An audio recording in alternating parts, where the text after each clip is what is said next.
And again, they've gone out and basically said that they will not do that. So so far they seem to be saying and doing all the right things. Of course, we don't know how everything is going to pan out just yet. Right. Well, we're just getting headlines, Keith. I know you got to run, but Paramount is offering a $30 all cash offer and saying that the equities be backstopped by the Ellison family. So Paramount offering to buy Warner Brothers for $30 a share in cash, as had been reported. Where the Netflix deal is for $27.75, and that's cash in stock. But of course, Paramount wants to buy the entire company, and Netflix looking to split them up. So, or Warner Brothers Discovery would split up before the Netflix deal. I think this is interesting because the Paramount offer isn't just the $30 a share, right? If Warner Brothers goes with Paramount, they'll also get a $5 billion breakup fee from Netflix. Is that right, Geetha? Yeah, 5.8 billion to be exact. But the thing is, on the immediate face of it, Matt, the $30 is actually lower than what Netflix is offering. So Netflix, yes, they did offer 27.75 for the studio and streaming, but there is still some inherent value in the Discovery Global TV units. We calculate that to be about $4 a share. So you have the total value of Warner Brothers Discovery there at $32. So again, that offer is still superior to this Paramount offer at $30. All right, Geetha, thanks very much. Geetha Raghunathan there at Bloomberg Intelligence. She's got to get cracking on these new headlines. We will speak, by the way, with Michael Wolff, Activate co-founder and CEO, in the next hour. Of course, he used to run MTV as well.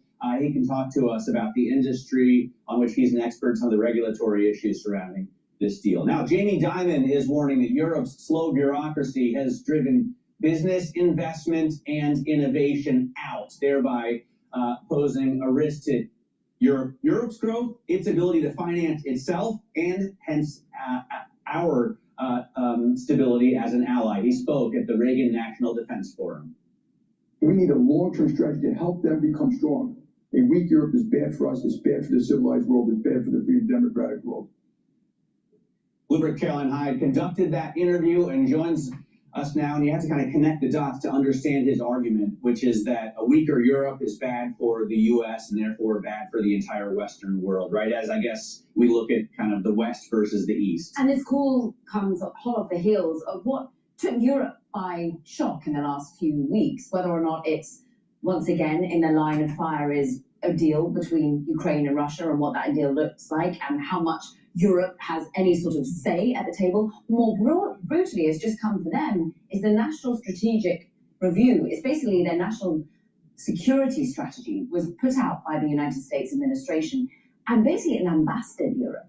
And it was saying you need to get yourself together, whether or not it's about the way in which you are running yourselves, your economies, but more broadly how you're taking on certain wars and endeavors. And it really started to talk about Europe even as a civilization. This was a shock to Europe, and this was what the question I put to Jamie Dimon. Is tough love from the United States what Europe needs? Because Jamie has written about this in prior annual reports, saying really what we need right now is the US to help Europe, not to hinder it. And so I think his key point is, yes, we need them to change. We need them to regroup. We need them to be more innovative, more business-friendly, more focused on their own defense spending. But he was perhaps trying to put out there that is tough love really the answer here, because we need them to be non-fragmented. If they fragment, so too does the entire ideal of America first. Even so, where he's investing, I mean, yes, he has invested some in Europe, but this new security and resiliency initiative that JP Morgan has, they launched it in October, but we learned today that they've hired Todd Combs from Berkshire Hathaway. This feels like a big get for JP Morgan and a big loss for Berkshire Hathaway. And overall, we've seen Todd on their board for a while, so it's a close relationship that he's had with JP Morgan, and indeed Berkshire Hathaway are doing a lot of changes, aren't they? The CFO is changing, they're having just a new plan as they... Hello, my name is DrPaulCottrell. We are live streaming on Rumble, YouTube, we're live streaming on Rumble and YouTube, my website, the-studio-reykjavik.com, and simulcasting on X Spaces. So there's 3 live streams going on, and you can listen in the audio version on X Spaces. If you have a question, please ask for the mic on X Spaces. It's easy to follow me. Just go on to my X channel and click the X Spaces that's going live here. Thank you for joining. I greatly appreciate it. if you have a question, you can also type it into the chat box. All these videos are for free. We're going to go over the news.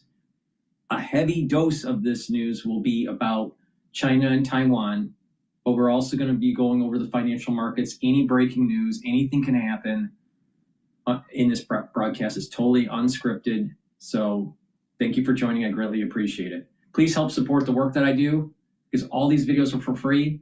Please go and subscribe to my Patreon or Substack channel. That way you're helping through paying for a membership. Again, all the videos are for free. The whole point of you being a member is to help support the work. You can also donate. You can donate through Stripe, PayPal, or Buy Me a Coffee on my website, the-studio-reykjavik.com. You can also help support the work by getting the great products I have. I got ebooks and supplements and course material on immunology and pulmonology on my website. It's really easy. Now, if you pay attention to this broadcast, you will get healthy. I'm going to tell you what I do every day to slow down the aging process and boost up my immune system. I'm in my 50s, and I'm telling you how to slow down the aging process. This is something I've been doing for a very long time. Pay attention. You will learn something. Please go to my store, the-studio-reykjavik.com, and get the structural nano silver soaps. Very high quality. They're going to help with the health of your skin. You can get it in charcoal tea tree, lemongrass, peppermint, and lavender. Okay. Peppermint and lavender. All right. Get these structural nano silver soaps. Get them as gifts. They're perfect for gifts. Get a few bars for your household. Very high quality, helps with the health of your skin, and it's made from structural nano silver, and that neutralizes. So super important. Another great supplement that I have that you should be taking is the zeolite. Zeolite will bind to heavy metals, toxins, and chemicals, allow you to urinate them out within 6 to 8 hours. We're bombarded by chemicals every day. Make sure you filter your water. Make sure that you stay away from processed foods because processed foods have many chemicals, especially endocrine disruptors. And take zeolite every day. Take 3 small drops underneath your tongue and drink filtered water. 3 small drops, that's all, every day. And that way you're detoxifying your body. This will also help with getting rid of those chemicals, those forever chemicals called PFAS. And when you do that, you're improving your immune system and your endocrine system. Do this every day. Very high quality zeolite, 3 small drops every day. All right, with that, let's begin with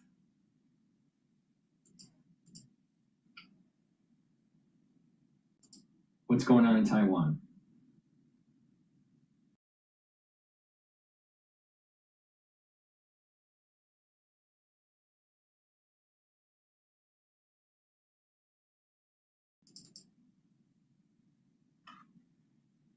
Give the gift of adventure at Bass Pro Shops and Cabela's. Your adventure starts here.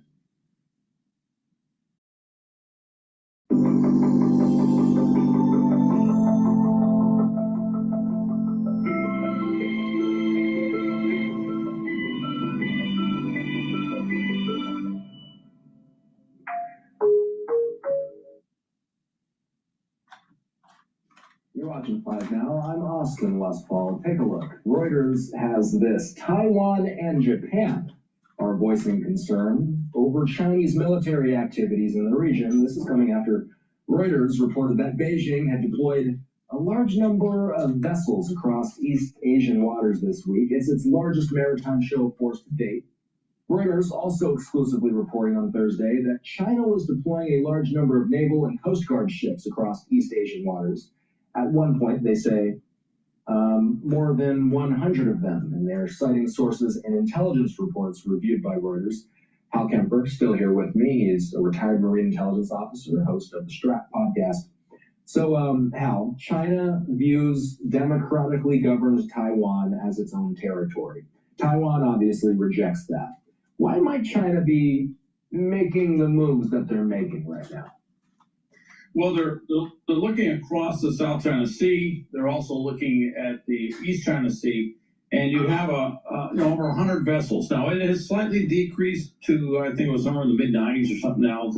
But the peak was 100 vessels that were all maneuvering and doing a big training exercise. Historically speaking, when nations have done major attacks, all right, invasions and stuff, usually there's a quote training exercise unquote going on in the background, and they just keep going. If you look at Russia and Ukraine, that was a training exercise that they were doing in Belarus, that they moved all their forces into place, and then at the end of the exercise, they went south. But their operational security was so good that the Russian troops didn't know, and they sold the fuel in their vehicles for gasoline, and the whole thing came to a screeching halt. But I mean, for vodka, sold the fuel for vodka, and then the whole thing kind of broke down. What you're seeing here, though, is this massive array of maritime capability and other forces, air component, doing things like practicing blockading, around Taiwan, and also things around some of those disputed areas in the East China Sea with Japan. Why is everyone concerned? And part of it is because Japan and Taiwan are rapidly building up their defensive forces, and China could say, now's the time to do it. If we wait a year or 2 years, if we wait till 2027 or wait till 2030, they will have enough air defense, anti-ship missiles, everything else in place that we won't be nearly as successful. And even though China doesn't have everything it wants right now to launch a massive invasion, it's a back and forth. What do we have for offensive capability versus what do they have for defensive capability? And so the fear is that China might use this as a pretext to launch a massive military attack on Taiwan, or attack on Taiwan and other parts of the West Pacific area in the East China Sea and the South China Sea. So that's why everybody's watching it very closely, and they're all very nervous about it. And there's a lot of things going on. Taiwan has a huge $40 billion investment that they had approved, or it's kind of approved, that was going to go into building up a lot of defensive capabilities. And you have the Kuomintang Party, which has really become somewhat pro-PRC in more recent years, has been blocking full implementation of that. And I think China's thinking, well, why don't we do this? And maybe that will bolster those anti-independent, more independent Taiwan political elements there, maybe cow them into fear to avoid investing more into their own defensive capabilities. That may be some of the Chinese psychology that's at play here. Might be some of the same thing they're trying to do with Japan, saying, if you build up your military capabilities, we're going to keep doing things like this. That may be the PRC psychology. I don't think that's really going to work with Japan. I really can't predict how it's going to roll out within Taiwanese politics, but hopefully it won't work. In fact, if anything, usually when you do stuff like that, that bolsters those that say we need to have strong national defense. And so it may actually do the exact opposite of what China may be intending. A live look at the White House, approaching 7:30 in the nation's capital. Hal, you know this. Late last month, we learned that Taiwan plans to add an extra $40 billion in defense spending to counter China. And that came after the U.S. recommended that Taiwan do such a thing. Let's say China does move forward with some sort of military action against Taiwan. How do we expect the U.S. might respond to that? Well, the U.S. would have to move in very quickly. We would probably try to put as many naval assets and air assets in there. They've wargamed this many times, and I got to tell you, it is at enormous cost that we would prevail, all right? In these war games, we do prevail, but it is at enormous cost. Now, one of the things I would point out is one of our best carriers is currently tied up, so to speak. It's not tied up literally, but it's in the Caribbean dealing with the Venezuela situation. That's the Gerald R. Ford. That is a carrier, and it's been brought up many times. That's probably a carrier we would love to have in the West Pacific right now to be a deterrent to China doing anything. So, it gets into the China Carrier Task Force math, but also where our forces are arrayed out there. But we would bring in as many forces to bolster them. China, PRC would of course try to do interdiction of those forces and try to block those supply lanes from coming in to help Taiwan. And they would hope to isolate Taiwan for a period of time, degrade their defenses, probably use a lot of special operations capability to go in and do direct strikes on a variety of things there, and then try to take over Taiwan through some sort of amphibious assault, amphibious invasion. That would be what they're going to try to do. Taiwan, on the other hand, has about 150,000 troops, full active duty. They've got somewhere around 1.6 million reserves. Reserves are kind of a questionable thing. They haven't been putting the investment in the reserve component that they should. And some of their units are really not where they should be in percentage of readiness, but they do have a lot of capabilities here. And it would be difficult to do an amphibious assault on Taiwan. In fact, back in World War II, we had looked at doing an amphibious assault on what was called Formosa back then, which is Taiwan. And we chose not to do it because, well, the Japanese held it. That's where we're going to attack. But also the terrain. There's only so many landing beaches. There's some very steep, difficult terrain you have to deal with. And we just didn't see it as a place that was really amenable to doing an amphibious assault type thing. That's what China's going to have to deal with as well. You touched on this. I'm hoping you can expand on it. Why is Japan concerned about this? Oh, that 100 ships that was arrayed out there, it was going up into offshore of Japan, up into the East China Sea. And so it was actually in and around Japanese possessions out there, some of which are contested possessions that are out there. And so what Japan is looking at, and another thing I should mention is Japan has really been stepping up to say that they will back Taiwan in the case of an invasion. And that's part of what this is to put political pressure on Japan to back off from that commitment to support Taiwan in the case of military action by the PRC. So Japan is looking at this and saying if they do something, they will probably do something preemptively against Japan in order to limit their capabilities to back up Taiwan. And so Japan is very concerned about this buildup of forces, not just the fact the forces are there, but also all the other things around that, which is Japan's commitment to assist Taiwan in the case of a military action by the PRC. So, big picture here, what's the likelihood nothing comes of these Chinese military movements, Hal? More likely than not, that it's an intimidation exercise, and they'll probably stand down. But it's to be seen how far they will go. You know, there could be some confrontations at sea. That's been a big problem. The Chinese have been very aggressive in the South China Sea and the East China Sea, but particularly the South China Sea. And there could be, you know, as they like to say, paint could get scraped, where ships will literally position themselves where they bump into each other. They don't normally sink each other, but they will, you know, sometimes, you know, bump each other and scrape some paint on each ship. And that's, of course, always a very perilous situation. So they're going to watch that. They're also going to watch air. And the fear is that China might do something so provocative it could initiate an air defense action, which could result in fatalities. And China has done some really haphazard or hazardous stuff in the air. And they have actually lost aviators because of that as well. So a lot of concerns that a mistake could be made, and this could trigger off some sort of larger military action. Hal Kemper being generous with his time, as he always is, every Saturday with us. Hal is a retired Marine intelligence officer, national security analyst, and the host of the Strat podcast. What's coming up on Strat, Hal? Well, thanks for asking. I'm going to talk about the changing situation with European security. And I'm going to talk about how Europe is having to build up and take on a greater role in its own investment in security. Some of the things that they're doing with Ukraine and how this new national security strategy by the U.S.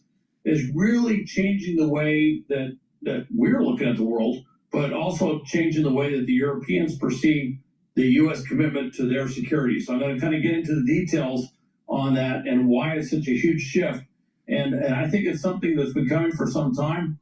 But I think when all the European capitals saw this document, it really caused them to to turn their heads very quickly and say, okay, we really got to step it up even more. Hal Kempfer's Strat Podcast, available anywhere you can listen to podcasts. Hal, have a good. All right, now we're going to go to News X World. China, Japan, rising tensions. My energy bill dropped from $150 to $50 by doing this. My friends laughed at me when I spent $49 on a power saver device that could cut my energy bill in. Japan is accusing China of two dangerous mid-air confrontations near Okinawa. Tokyo says Chinese fighter jets aimed their radar at Japanese military aircraft, a move Prime Minister Sanai Takaichi called extremely regrettable and potentially threatening. However, China denies the claim, saying Japanese planes disrupted its carrier-based drills near the Miyako Strait. The incidents come as tensions between the two countries spike over Taiwan. Tokyo has warned it could respond if a Taiwan crisis threatens Japan's security. Meanwhile, Australia has also backed Japan, calling China's actions deeply concerning. China has also increased its military activity across East Asian waters, deploying more than 100 naval and Coast Guard vessels in recent days. Taiwan says the surge in drills amounts to harassment and psychological pressure, adding to rising instability in the region. Joining us now is Major General R. Sudhakaji. He's an international relations and defense expert who joins us live from New Delhi. And also joining us is Dr. Asta Chadha. She is an associate professor of international relations at Ritsumeikan University, located in Kyoto in Japan. Thank you very much, both of you, for joining us here on NewsX World. I want to start with Major General G first. Of course, Sanai Takaichi used the exact same language when it came to her previous comments about Taiwan. She called this incident extremely regrettable, the same words that she used about possible military action in Taiwan for Japan. What are your thoughts on this current situation, Major General Jean, and how it might escalate? Good evening, Thomas. Thank you for getting me for your show. And my best wishes to my co-panelists, distinguished co-panelists. As regards to the question, it's my take on the whole issue is that there is a huge potential for flare-up. Perhaps the situation has become so volatile, it was as if waiting for a little trigger. Therefore, there is a requirement to exercise restraint. Unfortunately, the focus and attention of the world order has not gravitated to South China Sea, and the media also has not been playing its role. It's whenever it is showcased on. If you noticed in the U.S. mainstream media, Fox, MS Now, CNN, there's not much of this in the news. There's a little bit, but not much. In addition, the focus is on Venezuela. Now, if one of our strike groups has moved from Asia to Venezuela for potential operations, which I'm surprised haven't started yet, then that means that we have less focus in the Pacific. Now, will something flare up and go kinetic tomorrow, the next week, 3 weeks from now? No, most likely not in Asia, all right? But the thing is that once the operations start to take hold in Venezuela, China will think, well, wait a minute, maybe we should start positioning ourselves in the Pacific for a potential invasion. Markets are open now. So it opens up the door potentially for Xi to make his move. In addition, like what Live Now mentioned, just the previous video, a mistake can happen, a miscalculation can happen. In addition, in another video that I'll be playing after this, you will notice that people that represent China, they are becoming belligerent.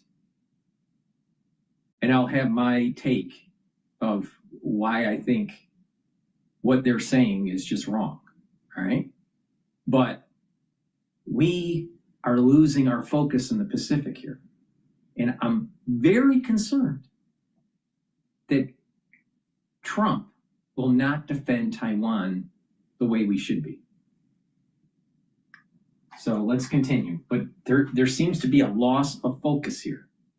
We're more worried about Epstein files. We're more worried about Candace Owens and her BS. We're more worried about Tim Pool and all this stuff. That's garbage. This right here that's emerging is something that I've been saying since 2020, that what was happening with the pandemic is related to a move in the Pacific for hegemonic power for China. They were related. And this that may happen on Taiwan, this emerging war, may go unconventional. And that unconventional, when they war gamed it at CSIS, meant nuclear. Nuclear. But it can also go biologic.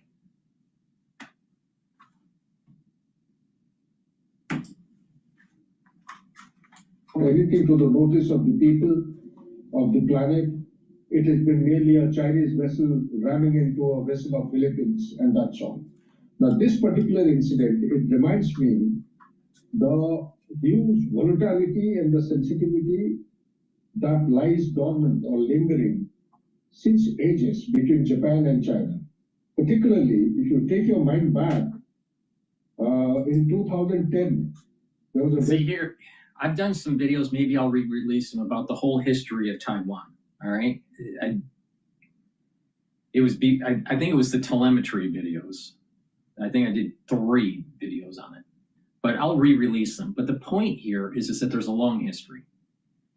But post-World War II, China's all pissed off that there was Imperial Japan, and that heaven forbid that Japan starts defending their islands. Now, those contested islands, China thinks they own. Japan's saying no. But the thing is that because of this unconditional surrender by Japan after World War II, they haven't really had a strong naval fleet. So now they have to build up to defend their islands. China's upset about that. Heaven forbid, this might be, now China, I think, is just using it as an excuse. But they're saying Japan can't defend those islands. Japan, because of the treaty agreements and the end of the World War II, they're not supposed to be doing this. But things have changed.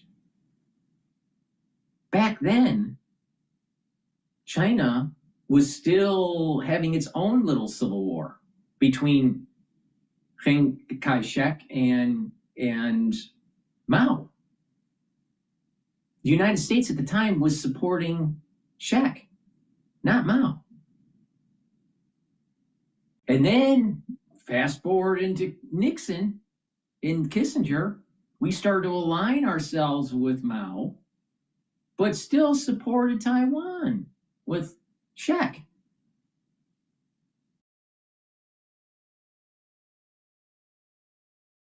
So that's what started this whole 2 systems, 1 China policy. Now we were worried. Now, when this was happening, this was after the Korean War. But our position with Taiwan was waxing and waning because of the Korean War. With Truman and Eisenhower. So we need to keep in mind that there's a post-World War II emergent property. China wants to freeze everything as everything stayed the same right after World War II, and that's not the case. Mao eventually takes hold of mainland China. It wasn't for sure that was going to happen in 1946. So when they say one China, mainland China and Taiwan, the question is, which political system? A more democratic political system or a CCP, a communist system? And this is where, when you dive into this, this is where the big problem is. The United States has the standpoint, we don't want the communism in China. We want free markets in a democracy in China, not the CCP. Because what happens when you have a CCP is you have totalitarianism. Look at what's happening with President Xi. He wants to be president for life, but he's having internal strife. He's having internal dynamics that may overthrow him. This is very dangerous because there's political strife and there's economic strife. And those two may push Xi into consolidating his power by galvanizing the nation against Taiwan and to take it over. If you look at many times, not always, but many times, conflict starts because the aggressor feels as though they have to, economically or politically or both. President Xi has those dynamics happening right now. He's aging. He has internal pressures. He may make his move. And this is not just like pie in the sky thinking. The PLA has produced white papers hinting that they're going to take over Taiwan this decade. Our Naval Academy war planners are already planning this. This is going to happen in your lifetime, and it's going to happen before 2030. It might happen next year. Now, why is this important? I said many videos ago, and I was on live with John Hogue, and I stated this. September 11th, 2026 is Rosh Hashanah, and that's on, in Rosh Hashanah, you can't blow the shofar on the Sabbath. That is the only time that you can silence Satan, is by blowing the ram's horn on Rosh Hashanah. But if it coincides with the Sabbath, you can't do that. That means that Satan, cannot be silenced. There will be a curse that comes down on this earth. 100% guaranteed on this. There will be a curse on this earth. September 11th, 2026. But that doesn't mean that everything happens on September 11th, 2026. It means that the door is opened for the curse to happen. And that door will be open from September 11th, 2026, all the way to early October of 2027. And that's what's worrying me here.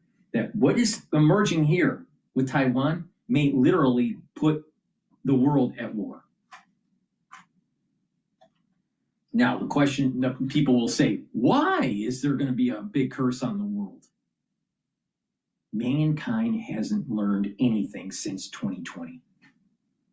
You sit back and really look deep into the society you live in, because people watch that are overseas, people watch that this channel that's in the United States.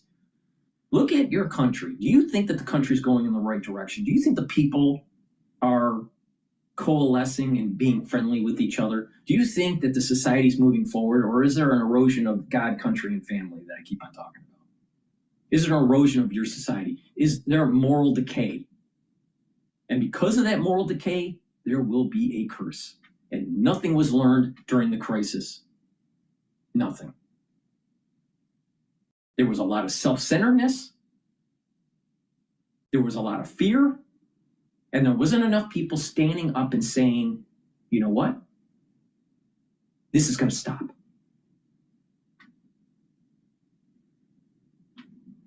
The world will be cursed.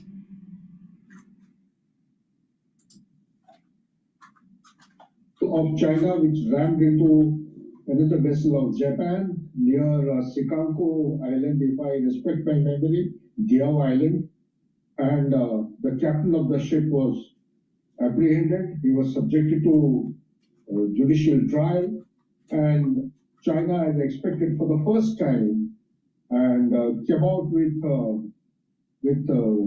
total vindictiveness and weaponized the supply of rare earth element. I recall that was the turning point, that politicization of rare earth element turning into weaponization, that was on the sea.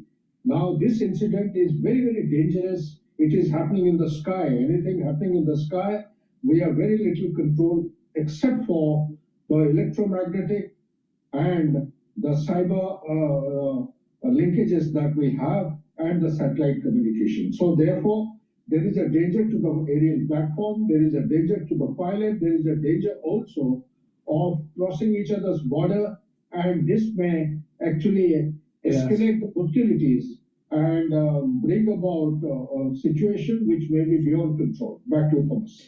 Yes, I want to bring in Dr. Chadha next. Of course, joining us from Japan. Dr. Chadha, Japan is accusing China of these two radar lock incidents, which is, of course, a combat precursor. From your reading of the region, how credible is Tokyo's version of events here? I mean, it's quite credible because...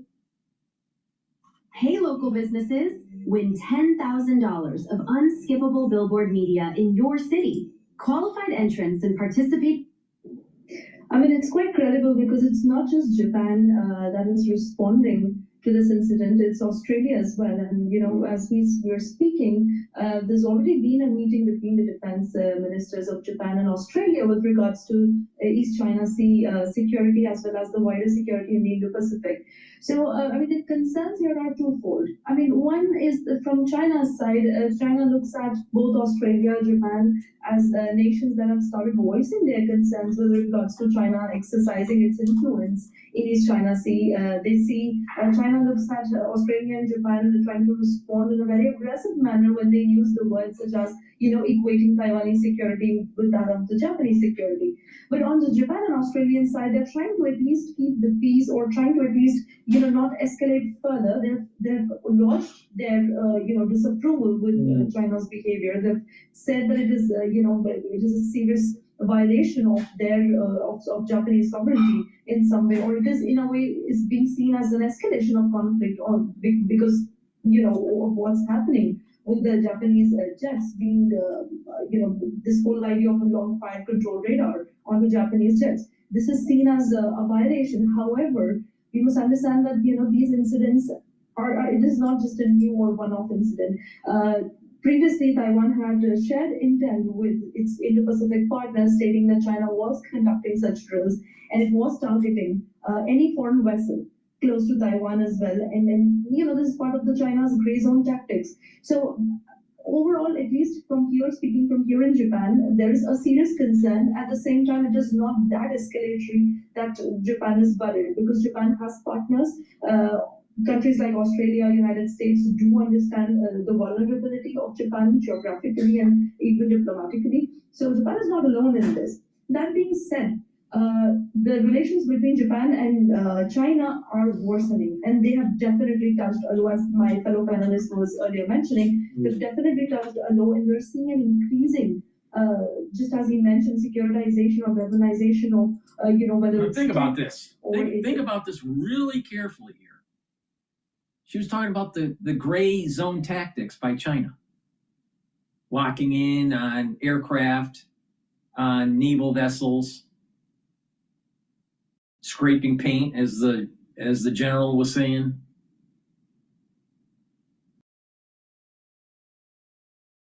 What do you think is going to happen to the 9-dash line in terms of freedom of navigation for the U.S. military when China takes Taiwan? What do you think will happen with the small islands, the island chains that Japan has? What do you think will happen to the northern side of the Philippines? China's going to take it. So the gray zone is going to end up into a hot zone. And your way of life will end because your way of life in the United States is predicated on freedom of navigation in that region.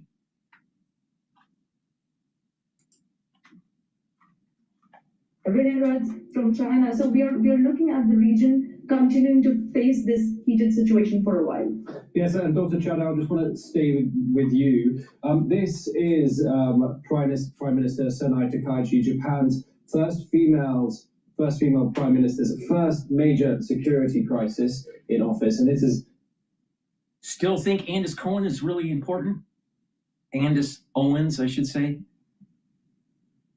Still think that she's really important? Still think that Turning Point's really important? Because it's not. This is far more important. Far more.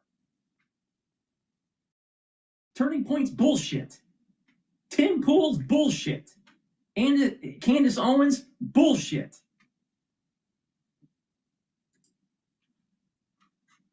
Come very soon. How likely do you think is her government likely to capitalize on this or possibly mismanage it? I mean, I don't see any, as of now, given the way she's handling the whole security crisis, I don't see it being mismanaged in any way. However, it needs to be acknowledged that definitely it is in her term. And given that she's taken a very strong stance, and in some ways that was her long-standing stance, given that she's been in Prime Minister Abiy protege, we could see her line of politics and her ultra-conservative sort of stance with regard to China specifically. So this was bound to happen, and we were seeing that Japan would take a very strong stance compared to the previous prime ministers, at least. So you got the Iron Lady, the one that's the Prime Minister of Japan now, pushing back, which is good. That's what needs to happen. Same thing with the ones that are running the show in Taiwan. They need to push back against China. Same thing with South Korea. Same thing with Australia and New Zealand, the Philippines. Singapore, I don't know where are they aligned with China or not? They're kind of like on the fence to me. What's happening with India? I don't know. This is really important here. This is really important. Like, as important as a heart attack. But you have all those people out there in the alternative media that's focused on Turning Point. Total unimportant. Has no bearing on your life. No bearing. Zero. Turning Point has zero bearing on your life. Candace Owens has zero importance in your life. Zero. It's probably even negative. I guarantee you, a war in the Pacific is going to radically change your life.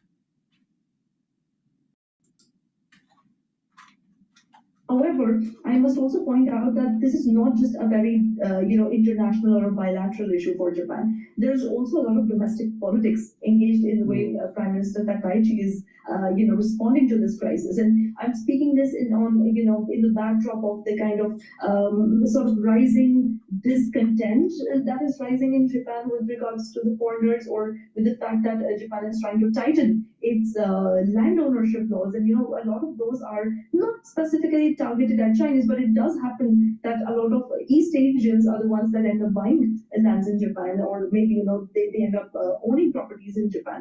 So it's for Sanai Takaichi's government, it's a twofold sort of, a challenge. She needs to manage foreign relations with the people who now live in Japan as foreign residents, and also she needs to manage this crisis, which is now an international crisis and has wider Indo-Pacific security implications. Dr. Asta Chadha, thank you very much for joining us here on the. And Takaichi, she has to show that she has strength against China. And then by doing that, she's showing to the opposition party that she's a strong leader. This is really important. But what's Trump going to do? Is he just going to sell weapons? Or is he actually going to back Taiwan? No one really knows, because sometimes Trump chickens out. Please go to my store, the-studio-reykjavik.com. If you take these supplements that I take every day, you're going to slow down the aging process, so you'll be fit for World War III. Get the resveratrol. Resveratrol will soak up free radicals. It's an antioxidant. It's going to help the health of your mitochondria. It's going to bring down inflammation and stress in the cell. It's going to soak up free radicals, help the health of your mitochondria. You'll have more energy because of the health of the mitochondria. The cells will perform better. The cells that are in senescence, those are cells that stop dividing, but just sit there and collect garbage. Resveratrol will get rid of them, force them to go into apoptosis. And in tissues that can regenerate, resveratrol will help with that regeneration. Resveratrol will also help with your cardiovascular system and your skin. So by soaking up free radicals, because it's an antioxidant, guess what? You have less plaque buildup. At the basal layer of your skin, you're going to have better skin. This stacks really well with C60. NAD+, ubiquinol. It's a great supplement. I've been taking this for decades, right? It also helps with youthful gene expression. As you get older, you start to methylate genes, and it's harder to express. Well, to reduce that methylation, take resveratrol. Clarity factor. It's a great neurostack. It's going to help you concentrate on tasks. It's going to get rid of that brain fog. It's a steady burn of energy. You'll be able to concentrate all day long. And clarity factor will help with positive neuroplasticity over time. That means that your neurons are going to link together. You're going to be able to think faster and have better memory. Take this every day. Make sure you drink it with filtered water. All right, we're going to continue on with some of the other videos about Japan. Now, this is the one. This is the one that you'll start seeing. There's an argument with Westerners and the representative from China. Now, keep in mind, the United States had a policy because of the war against the Soviet Union to align with China. This is all coming from international policy from the United States during the Truman administration, during Eisenhower's administration, and especially during Nixon's administration, where there were, and Carter's, there were big shifts in our foreign policy in terms of Taiwan. It starts with against the Soviet Union and how we were positioning ourselves. It also is aligned with what was going on in Korea during the Korean War and then the post-Korean War. All right. Now, post-Korean War, it seemed as though Nixon and the Kissinger wanted to align with Mao to be able to fight the Soviet Union. Now, you have to remember, China and the Soviet Union aren't that great allies. There's bones of contention because of the territories in the north of China. So it was pressure. You had NATO pushing on the eastern front against the Soviet Union, and then you have this Asian pressure against the Soviet Union. And the Soviet Union at that time, and still does, the Russia still has large landmass, but a population, so their population density is not that great, right? They couldn't hold the land. There's no way that Russia can hold the land. They don't have enough people. So that was that was part of the strategy of Kissinger. All right, it's almost like squeeze, pincer move. on the Soviet Union. And the thought was that as China was starting to redevelop, that they would eventually blossom into a democracy. That didn't happen. And so now we have a problem. We have a rising power against a superpower, the United States. And so this becomes a Thucydides trap. Got to be very careful here. Really careful. All right?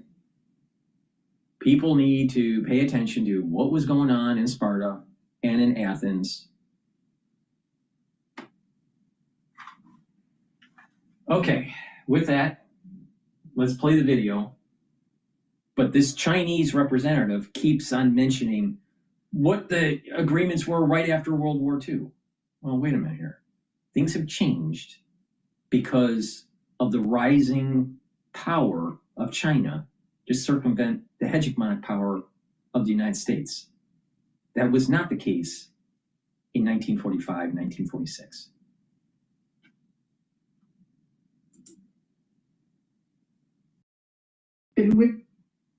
This is my favorite dentist hack to clean my retainer. If you wear a retainer every night like I do, you know how hard it is to keep it truly fresh and clean, safe, and that's it. Also have to keep in mind that the art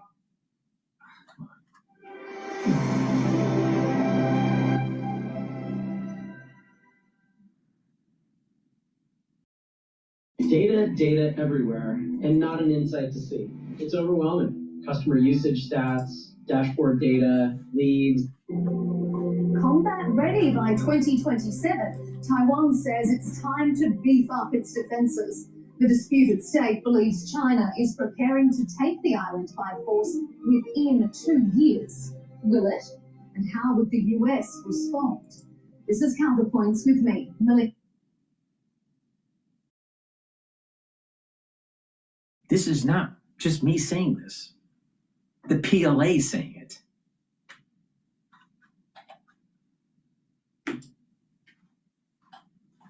Sephora.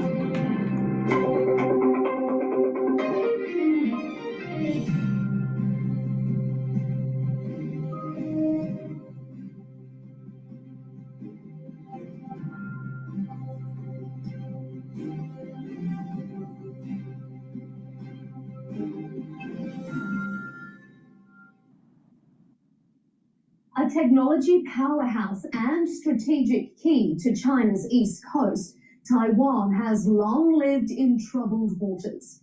It considers itself independent. China considers it theirs. Beijing authorities have set a goal to complete the armed reunification of Taiwan by 2027, accelerating military preparations for aggression against Taiwan and continuously escalating exercises and grey zone incursions around Taiwan in an attempt to force reunification through military means. In response, Taipei has announced it will boost defense spending by $40 billion and will procure more advanced weapons from the US. But the perceived threat comes at a complex time for the unofficial friendship between Washington and Taipei. The US... Now, remember, no, there's lots of money to be made here. Lots of money to be made in war, all right? So if this starts flaring up, you better start buying your defense stocks. All right. There's a high probability that if the war in Ukraine settles down and there's a peace agreement, the military-industrial complex is going to shift its cash machine to Asia. Now, count how many months did it take with the fall of us retreating from Afghanistan to the actual invasion of Ukraine. And that will be the time that this will start to go kinetic.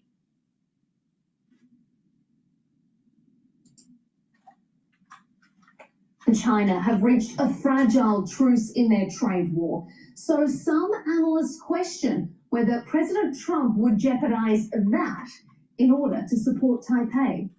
Further escalating tensions are recent comments from Japan's Prime Minister, saying a Chinese attack on Taiwan would threaten Japan and therefore justify a military response. Now remember, On the this United States thinks that there's a two-system, one China policy.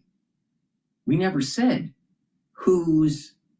when there is a unification, if ever, which system actually unifies. Historically, we were aligned with the Taiwanese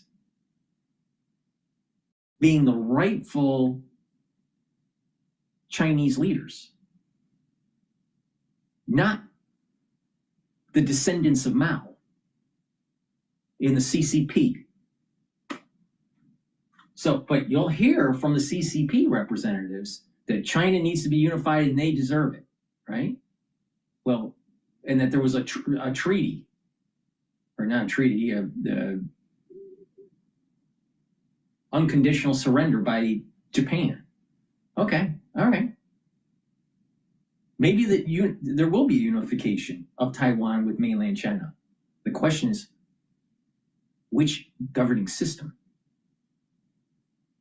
It's dangerous. It's dangerous for Western nations to see CCP controlling Taiwan.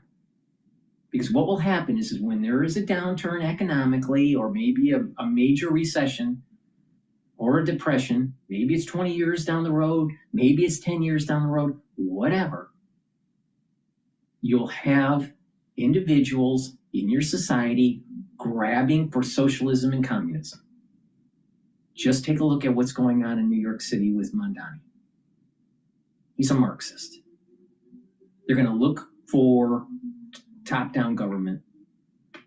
And this was problematic in the early 1900s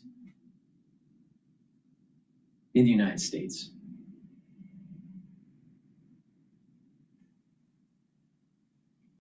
China can't win. They must lose.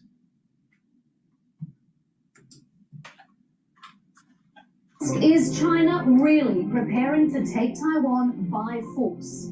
Does President Trump value the status quo, or does he value China more? And is Japan stirring up trouble?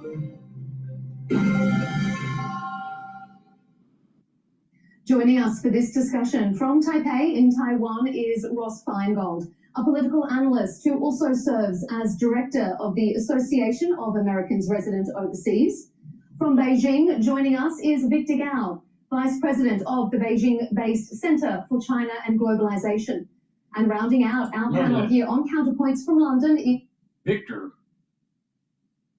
Center for China and Globalization. What did I just say? They're going to export their system to other countries. You don't think this is happening now? Who do you think is infiltrating our universities? It's not the 1,000 talent program anymore like in 2020. It's the 10,000 talent program now. It's 10 times larger. Didn't we learn anything? Didn't we learn anything? No, of course not. This is America. Bill Hayton, Associate Fellow with the Asia Pacific Program at Chatham House and author of The Invention of China. Gentlemen, thanks for joining us here on Counterpoints. It's a pleasure to have you all here. In a recent phone call between the leaders of China and the US, President Xi told President Trump that Taiwan's return to China is a key part of Beijing's global vision. Xi said it's an integral part of China's post-war. Taiwan being integrated with China. Okay, which political system? Because way back in the day, there was a civil war between Chiang Kai-shek and Mao. And so they retreated and stayed in Taiwan while Mao took the mainland. So which governing system takes over China? Oh, China and the Globalist Center wants it to be the CCP. Now, do you think that it's going to help the United States for freedom of navigation? Or do you think that the freedom of navigation would be a lot better if Taiwan actually controlled mainland? Oh, this is a civil war that's happening here. And the whole world is going to get involved because it's going to affect our hegemonic power. And you got all of these alt news podcasters demonizing about the American empire. Meanwhile, they love their bread and circus. Our way of life and our bread and circus is predicated on freedom of navigation through the 9-dash line. Hello?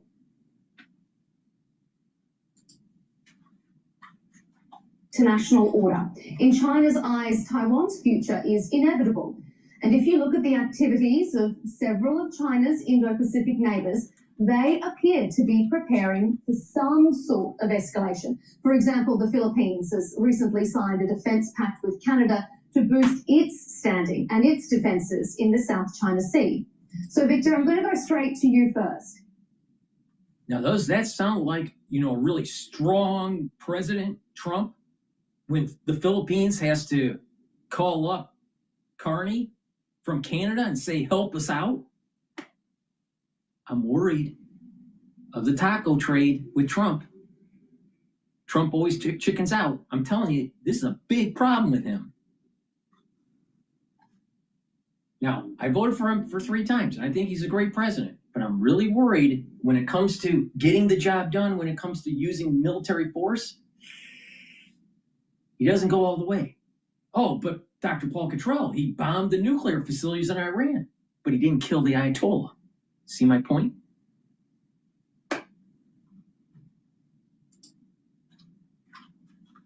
Is China preparing to take Taiwan by force?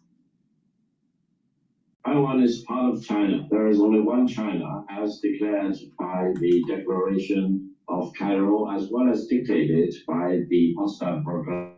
These two documents form the pillars upon which the international order was based upon after the defeat of Nazi Germany in Europe and the Japanese fascism in the Asian Pacific region. Yeah. And China was still a third world country. And it wasn't at this moment in time a foregone conclusion that mainland China would be run by the CCP. Because at that time, American foreign policy was actually trying to overthrow Mao. But he doesn't want to tell you that. So the whole world recognizes this policy, and there is no country in the world which can recognize both China and Taiwan at the same time. And we need to be fully aware of this. By defending this one China policy, we are defending the international order established back in 1945. One China policy, okay, but not run by the CCP. You tell that to a Chinese guy, you tell that to a diplomat, you tell that to someone that is towing the party line, they will go ballistic. Try it, just try it. Say, yeah, one China policy, but Taiwan's government, democratic, runs mainland China. One China policy. No, we can't have that. It's got to be a one-party system, top down, social control. Because their strategy is to take the first and second island chains. And the freedom of navigation isn't going to be there. This is the reason why the CCP must die. It's they lose, we win. That is the only way this is going to work out.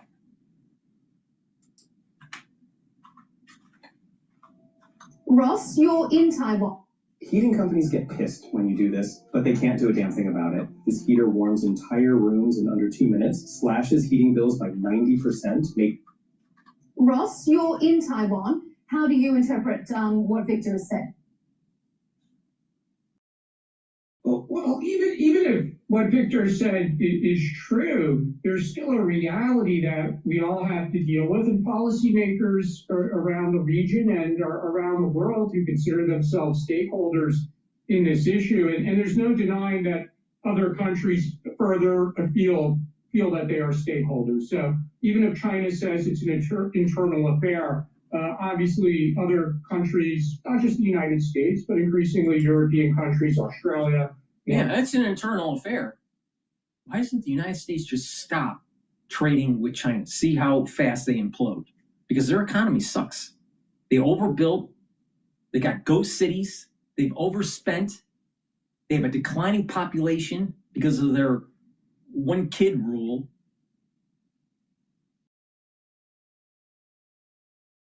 Let's just take them out.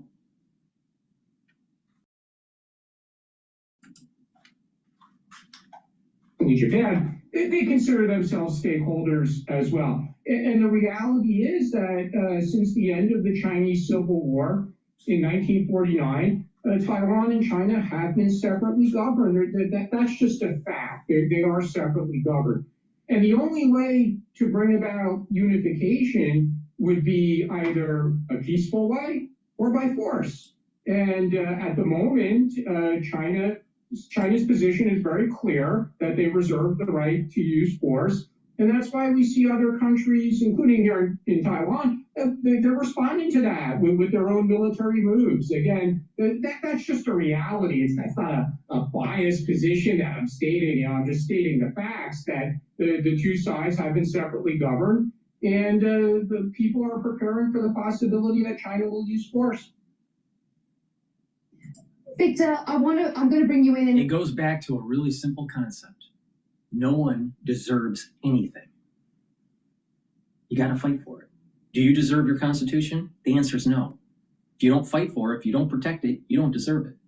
Do you deserve America, the United States? Unless you protect it, you don't deserve it.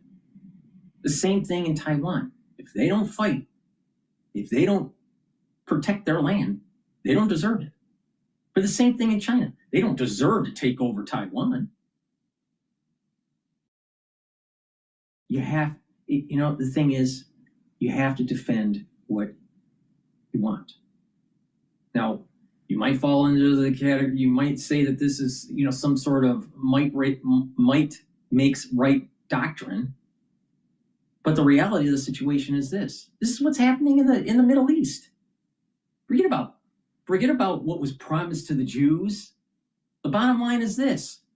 Who owns the land? Who defends the land? It's that simple.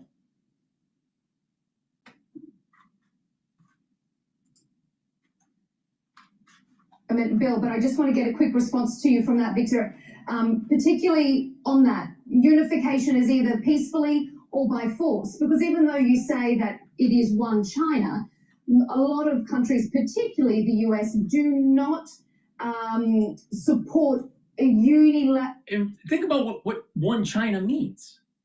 Well, at the surface, it means bringing Taiwan and China together, but also the other island chains that are going to affect other countries, like the Philippines, like Japan, may even affect geopolitical positioning for South Korea. Okay. But if you go deeper into it, China thinks that there's a center of the universe. Now, I think that President Trump should use a Tomahawk missile and bomb the hell out of the Forbidden City. That's just me. That picture of Mao, there should be a Tomahawk missile going right into his forehead.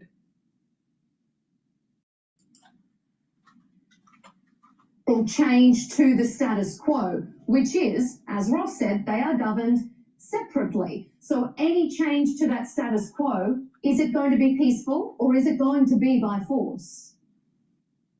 First of all, we all know there was a civil war towards the end of the 1940s. allow me to emphasize that civil war was never brought to an official end by any means. That is the reality of the separation across the two sides of the Taiwan Strait. Now, if China ever uses force, it will not be an invasion. It will be a resurrection of the unfinished civil war. That's true. And we want to avoid that. We want to achieve unification by peaceful means. But if, for example, as Ross said, other countries want to be stakeholders, to be intervening. And Victor, the one that's speaking right now from China, that's the policy that Clinton had, Bill Clinton. Oh, just wait it out 50 years or so, and eventually, economically, it'll just naturally merge. And everyone will be happy. And the CCP will run everything.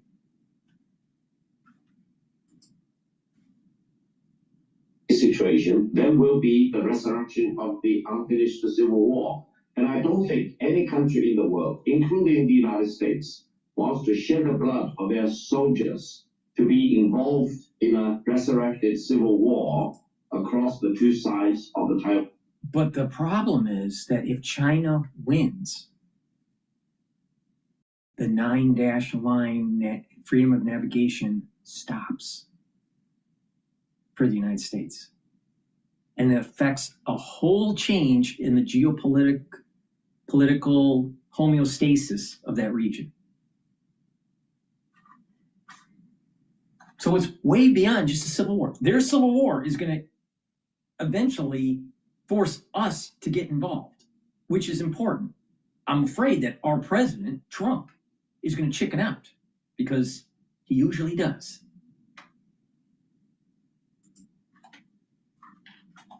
Straight. Let's all work together to achieve the peaceful reunification that all of us want, and let's do our best to avoid the resurrection of the unfinished civil war. Bill, what do what you he's basically make doing, of- what he's basically saying is that we're going to do the same thing we did to Hong Kong. Ask the people in Hong Kong if they're happy. They're going to say no.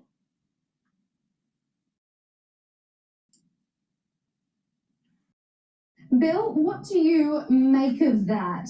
If we are going to see a show of force, is it, as Victor says, a resurrection of an unfinished civil war, or is it an act of aggression? No, it's unfinished civil war. Well, it's obviously the Chinese narrative is that it's the unfinished part of the civil war. I mean, the other way of looking at it, it extends from what Ross was saying, which is that in the last 130 years, China has only ruled Taiwan for 4 of those, for 4 years between 1945 and 1949. And you have a very different sense of self, if you like, in Taiwan. You ask people, do they feel Chinese? Among the younger generation, it's a tiny, tiny proportion who say they feel exclusively Chinese. But really what the outside world wants is the status quo. What they're worried about is a change of the situation by force, whether that's an actual invasion or some kind of blockade by China.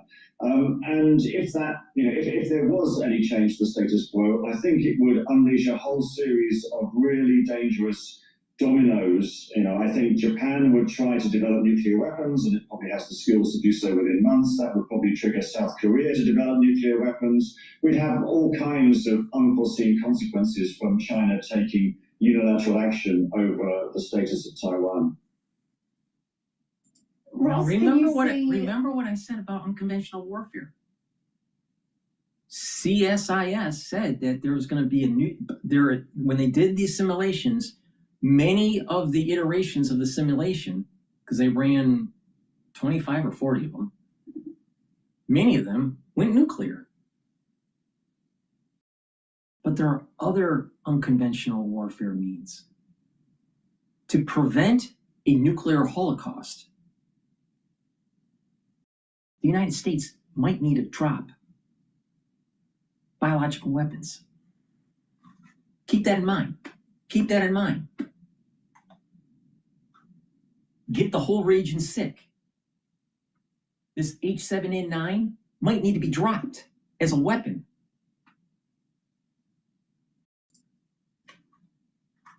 The unilateral movement from China to reunify with Taiwan, creating that sort of a dangerous ripple effect? Is that something you sense being in Taipei? Well, whether or not there's a regional arms race, I think, frankly, we're already there. We see that with commitments by Japan and South Korea for significant increases in defense spending. And part of that's in response to North Korea, part of it's in response, frankly, to China. The Philippines is also dramatically increasing its defense budgets after decades of underinvestment. And here in Taiwan, there's a new proposal for a nearly $40 billion supplemental defense budget, which is an enormous amount of money. So I think the key question is not really what would happen if and when China should use force, or would that set off military spending increases? Because again, I think we're already there. Really the key question, and I think my colleagues know this, the key question is, should China use force? Would other countries militarily intervene? And that's what caused the controversy after Prime Minister Takachi's remarks about 3 weeks ago in the Japanese parliament. And really, in response to what Victor said about foreign leaders, foreign countries being willing to shed blood, the only thing we could really say about that question is it will be up to the leaders of those countries at the time that this contingency occurs. There's simply no way to predict whether or not the U.S. president or the Japan prime minister or the Australian prime minister at the time. Now let's go down the road of unconventional means. Sit down and really pay attention here. All right. To prevent a nuclear holocaust, the United States might need to drop a bioweapon. Now it could be H7N9. We can easily find out what the antibodies in a population are for influenza and create something very quickly that is not covered by the antibody profile of the particular population, and then release that. In addition, it doesn't have to be just influenza. It could be SARS platform. And let's say that our military said, you know what? We may lose this situation in the Pacific. We may need to retreat. Well, release something that will harm their population 10 years down the road. They get sick, but it really hits in 10 years. So it's delayed. If you win, if the United States wins, you've harmed the enemy and you really don't care. You've already inoculated just in case there is a spillover effect. You've already inoculated your population.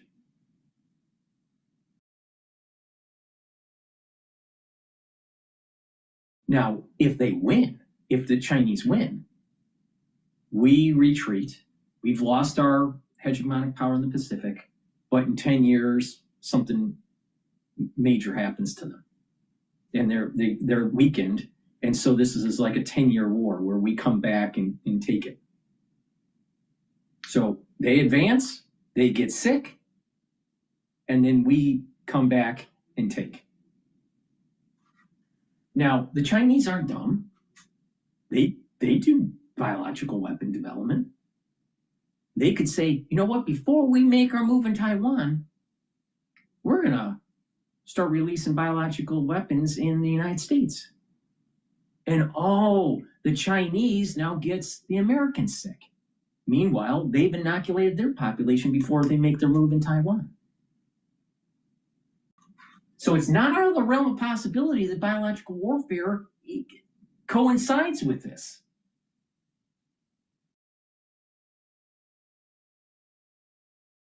Now, what if the fifth cocktail is released?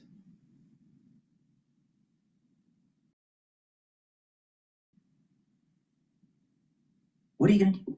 What are you going to do?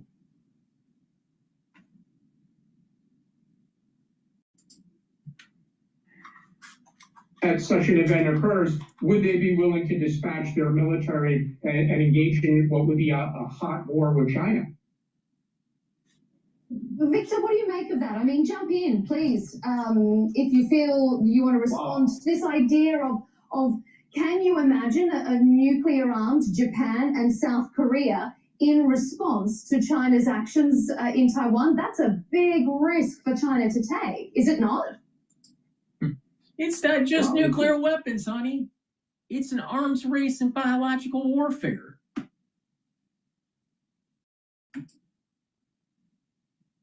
I'm shocked to hear some of the remarks from the other co-panelists. They talk about Japan as if Japan is in the same line with China. No.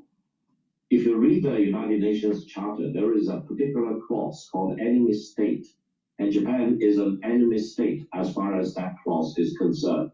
Meaning the Japanese government are prohibited from possessing combative weapons of aggression to constitute another threat to the victor nations, including China. And if, for example, Japan wants to rearm and to constitute another threat to the victor nations, including China, the United Nations Charter authorizes the victor nations to take unilateral military actions against Japan without the need to consult and inform the United Nations Security Council beforehand. That means if you look at China and Japan, they are not equal. One is the country which unconditionally surrendered in 1945. The other country, China, is a victor nation together with other allied countries like the United States. So never talk to me about Japan developing nuclear weapons. If they do that, that will be the... So have you noticed that he's getting all upset? You notice that? Because if that region goes, if they weaponizes with a nuclear net, then what it's going to do is it's going to prevent China from actually making their move because it's the man. This is why it's so important for China to make their move now, because it's going to take a while before these nations actually go nuclear. We're talking about 5 years down the road. We're talking about within 24 months this is going to happen. And if it falls in line with the curse that I think is going to be coming down on September 11th, 2026, all the way through 2027 to the first week of October,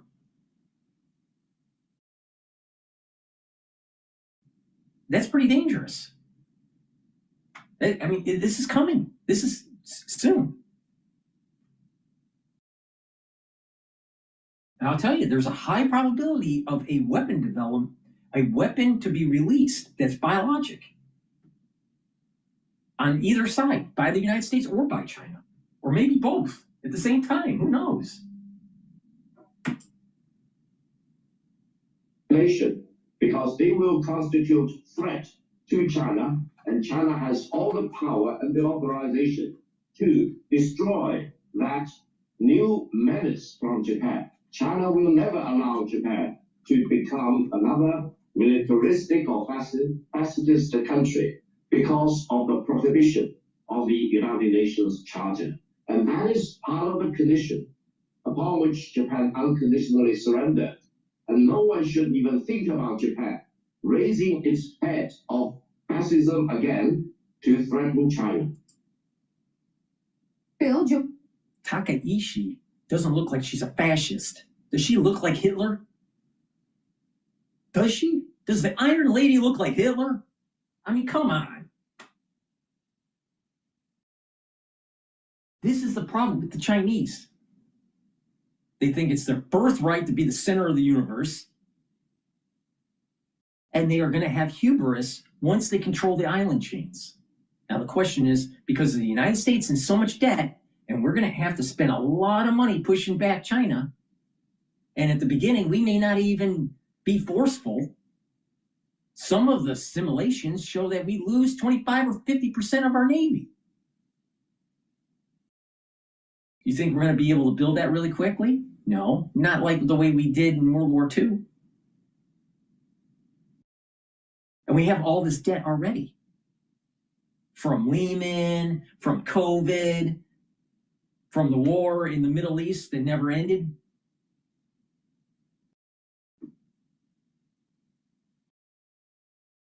It's a big problem. That's why the probability of releasing an unconventional biological weapon is increasing. Because if you weaken if you sicken the enemy, then you're lowering the probabilities of it going kinetic. I think that's a really good.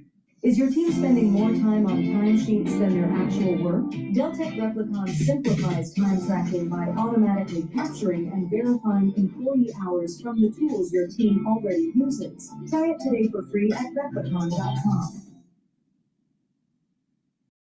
Honestly, I tried the new bearskin hoodie, and here's the truth. This fleece is thick. It's made from 340 GSM of bearskin fleece, which is super...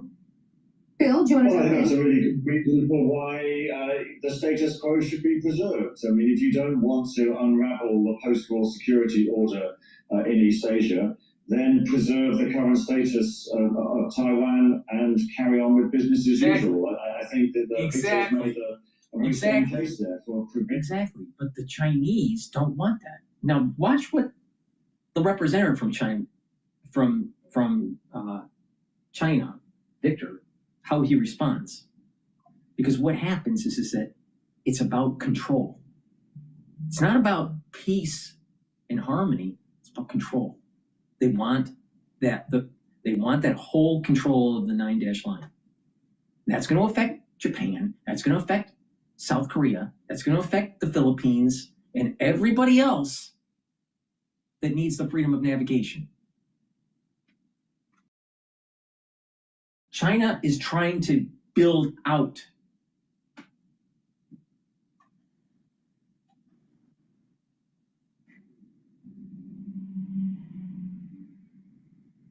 See, if you're gonna release biological warfare, let's say if the United States released biological warfare on China, they need to know what the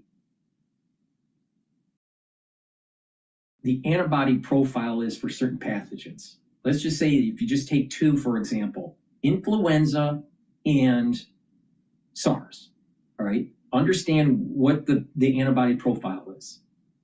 And what you can do in influenza, because you can have genetic shift, you can just change the H and the N to be something that's not covered with cross-reactivity for the antibodies, all right? That's easy to do. That's undergrad, anyone in undergrad in molecular biology can do this, all right? And boom, hit them. Now, what's already been developed that's been enhanced is H7N9. Most people don't have antibodies for H7N9. So you hit them, and then there's going to be an inoculation program to make sure that we don't have spillover in our population.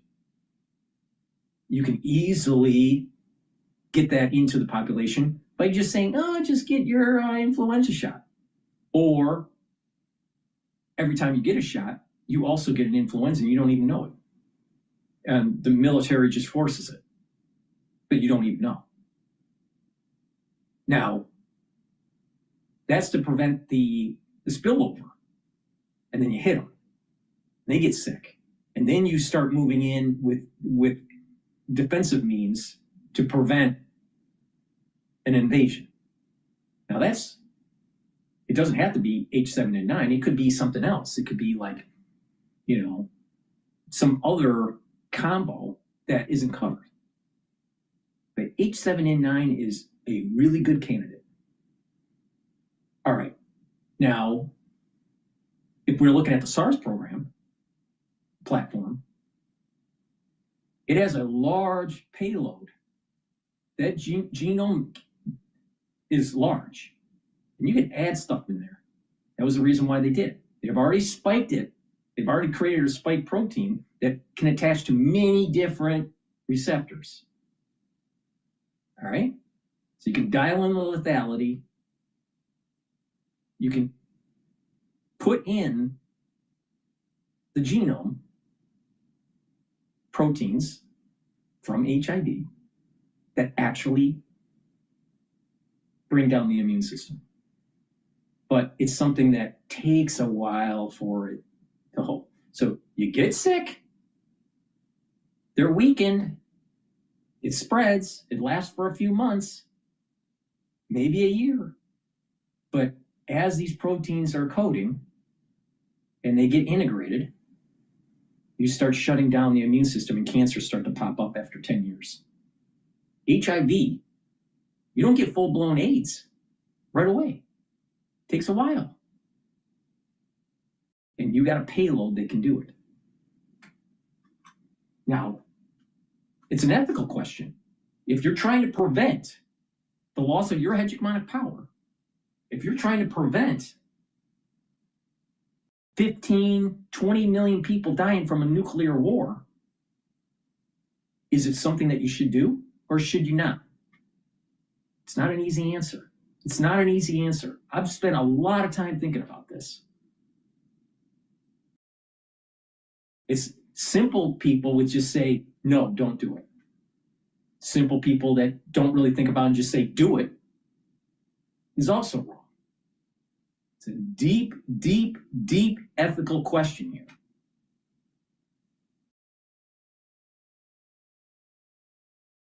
What do you do? Scientifically, we can do this. We technologically can do this now.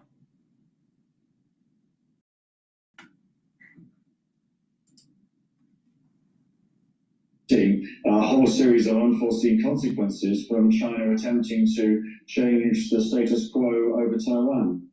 Allow me to add a point. I think to preserve the legacy of the Second World War is to make sure China is a united country, and no one should indulge in the fantasy that China should ever be separated across the two sides of the Taiwan Strait. Meaning, to achieve national unity for China is a Yeah, but why is it assumed that it's the CCP that's running China?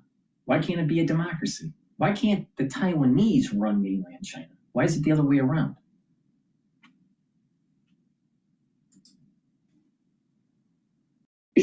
of preserving the victory legacy of the Second World War. If you argue with me otherwise, you either don't read history or you are misguided by your misperception of the realities of the world. If any one country wants to fight militarily against China, now, if the Chinese are so focused on this, so focused on bringing back Taiwan into their fold, don't you think that they're already developing weapons that are biological? Don't be stupid. Don't be stupid. Of course they are.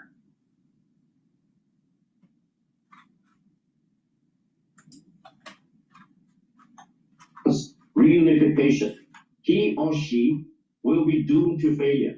If you ever want to try that, then you are really playing peril for yourself. Could I ask a question of Victor? As far as the United Nations enemy state clause, many experts do consider that obsolete, and even China voted for a resolution affirming that it was obsolete, and that vote was in the 1990s. So whether or not it still applies is actually it's kind of an unresolved legal question at the moment. But I do think that the likelihood of Japan developing nuclear weapons in the near term is highly unlikely. However, the reality is that Japan is significantly increasing its defense budget. They've been doing so ever since Abe came back as prime minister in 2012, and that's continued under Abe's successors since 2020. They changed their prime minister multiple times, but it's clear that the trajectory is for increased spending, and not just by Japan, but again, as I said, by other countries in the region. So we are in an arms race here in Asia. Bill, you wanted to ask a question of Victor? Roya, please allow me to mention, something obsolete without being terminated still is not terminated. Therefore, allow me to emphasize for your benefit, as well as the benefit of our audience, that the United Nations Charter Enemy Clause remains on the book, and it can be triggered if Japan wants to move in the wrong direction of rearmament and remilitarization to such an extent that it constitutes a threat to China. China will go to war with Japan if Japan wants to rearm itself, as well as even possessing the nuclear weapon, because that is the right authorized by the victor nations as reflected in the enemy clause in the United Nations Charter. Don't be misguided about the so-called obsolete of that clause. That clause remains on the book. I've checked with the Security Council office just recently, and they reaffirmed the validity of that enemy clause. So don't play with fire. If you advise Japan, ask them to read very carefully. Bill, you wanted to ask a question? When my daughter was in critical condition, I wandered into the kitchen at 4 a.m. Another mom gave me a look that said, "I know." And I didn't feel alone anymore. When you have the perfect response in your head, but your fingers just can't keep up. We've all been there. Typing, deleting, retyping. Now I use Whisperphone. Bill, you wanted to ask a question of Victor? Go ahead. But I also want to ask you, Bill, does Victor have a point here? Well, it does. I mean, we're all kind of getting a bit hypothetical here. I mean, my question, my comments about, the next stage all followed from, a forcible change of the status quo over Taiwan. And saying that if the status quo does change, then I think, it will trigger a whole load of other moves, by the regional powers, by Japan, by South Korea, and, presumably, wider than that as well. But I do think there's an interesting question here. I mean, given that it's, so long since, China, the mainland, actually ruled Taiwan, I just wonder, asking Victor, hypothetically, do you think that the Irish are a different group of people, a different nation to the British, Victor? You are completely wrong. The better comparison is the United Nations versus the Confederation. There was only one country, that is the United States of America. The Confederation wants to break away from the Union. And if you test the opinion at that time, probably up to 100% of the people in the Confederation wanted to break away from the Union. Why President Lincoln was ranked as one of the greatest presidents of the United States. He refused to accept that. He wants to use force to bring back the Confederation into the Union. Therefore, as you can see, President Lincoln and the Federation won. The Confederation was defeated. They were brought back. Wait a minute. The southern states signed the Constitution with the northern states. Yes, it's true that there was a civil war in the United States because they seceded and they lost, and voila, we have the United States again.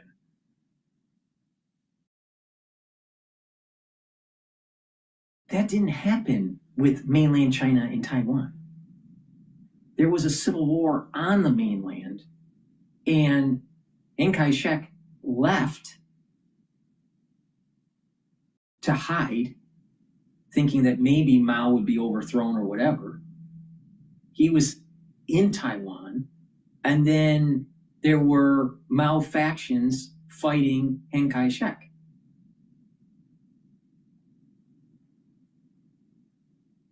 So this is totally different than Taiwan never signed a constitution with mainland China. I mean, China is not going to back down on this. They believe in their heart of hearts that they own Taiwan and the island chains. And that's going to cause a big international problem. And of course, because we wanted cheap spatulas from Walmart. We funded all this. To the Union by force, by defeating the Confederation. This is a better comparison for the two sides of the Taiwan Strait. China will never allow breakaway of Taiwan because if you read the Potsdam Proclamation and the Cairo Declaration, Taiwan in its entirety should be returned to China upon the unconditional surrender of Japan. And it was returned. Now, there was a civil war afterwards, but there was only one China. China being separated across the two sides of the Taiwan Strait, that is the fact. But there is only one China. And if Taiwan wants to break away from China, China will need to bring them back into China by force, as President Lincoln did vis-a-vis the Confederation. That is not aggression, that is not. And if the Confederacy won the Civil War, the Union would have given up, and the Confederacy wouldn't have just seceded. They would have assumed the North. We wouldn't be the United States. We'd be the Confederacy of whatever. It wouldn't be the Old Glory as the flag. It'd be the Stars and Bars. But they lost.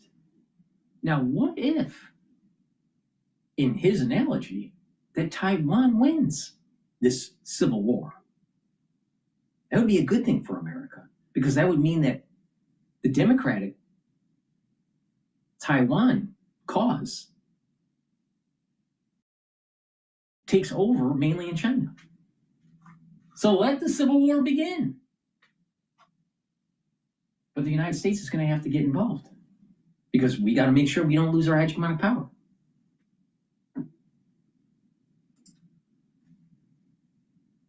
Using force against another country, that is civil war, as the Civil War in the United States. Thereafter, the United States has always been one country under God, indivisible. China should always be indivisible after the reunification of Taiwan.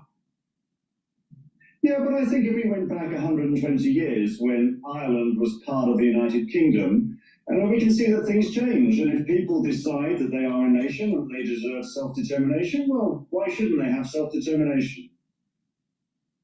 Allow me to emphasize, what the British or the English or the Irish want to do is their business. What the Chinese want to do here on the two sides of the Taiwan Strait, it is our business. As I declared just now, there is only one China. If you go back to Ireland and ask your government whether they recognize two China or one China, one Taiwan, you will be informed that they recognize only one China. They recognize that Taiwan is part of China, and China has full authorization as a sovereign. But which government? A democratic government or a CCP? Which government? Because we put our chips on Chiang Kai-shek,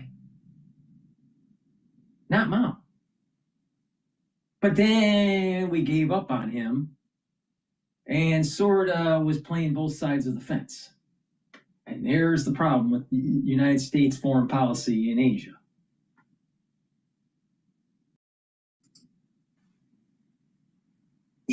To deal with a part of its territory which wants to break away. And the better principle you need to keep in your mind is what President Lincoln did with the Confederation. Whatever Lincoln did to the Confederation, China has the right to do the same for the so-called breakaway Taiwan province. That brings me to something I want to... My energy bill dropped from $150 to $50 by doing this. My friends laughed at me when I spent $49 on a power saver device that could cut my energy. That brings me to something I want to bring you in here on, Ross, because Victor says, you know, what happens is up to China, but it's also up to what Taiwan wants as well. And we're seeing China carrying out bigger, bolder military drills closer to Taiwan. It's enacting this kind of anaconda strategy, sort of strangling the island. Is that emboldening people in Taiwan to want to resist China, or is it making them more submissive, realizing they cannot outfight the might of China? Well, for many people, it's probably somewhere in the middle. Consistent with what Victor has said, people here know that a unilateral declaration of independence, if, for example, the government and the people had a consensus that they were going to change the name from Republic of China to the Republic of Taiwan, and this is what people typically call formal independence. I think people here know that the most likely outcome of that would be an immediate Chinese attack. At the same time, the number of people here who are saying we want to reunify with China on China's terms, which is similar to what China offered or implemented in Hong Kong and Macau, one country, two systems. The number of people here who support that as a short-term occurrence is very small, which means most people here, for now, prefer the status quo. But there is an interesting aspect to this, and it does go to your question. They do have elections here. And over the past nearly 30 years of democratic elections, the electorate has switched back and forth a few times. They've elected more independence-minded leaders, and they've also elected leaders who preferred a closer relationship with China and adamantly opposed Taiwan independence and emphatically believe that Taiwan is part of one China. And the voters elected a leader like that two times in recent decades, in 2008 and 2012. But in 2016 and 2020, the voters emphatically... But how much of CCP infiltration in that electoral process happened? You think, I mean, if they have a 10,000 talent program, if they've infiltrated our universities and our companies to steal IP, don't you think that they've infiltrated the electoral process in Taiwan? I mean, come on, let's wake up here. You know, we weren't born yesterday.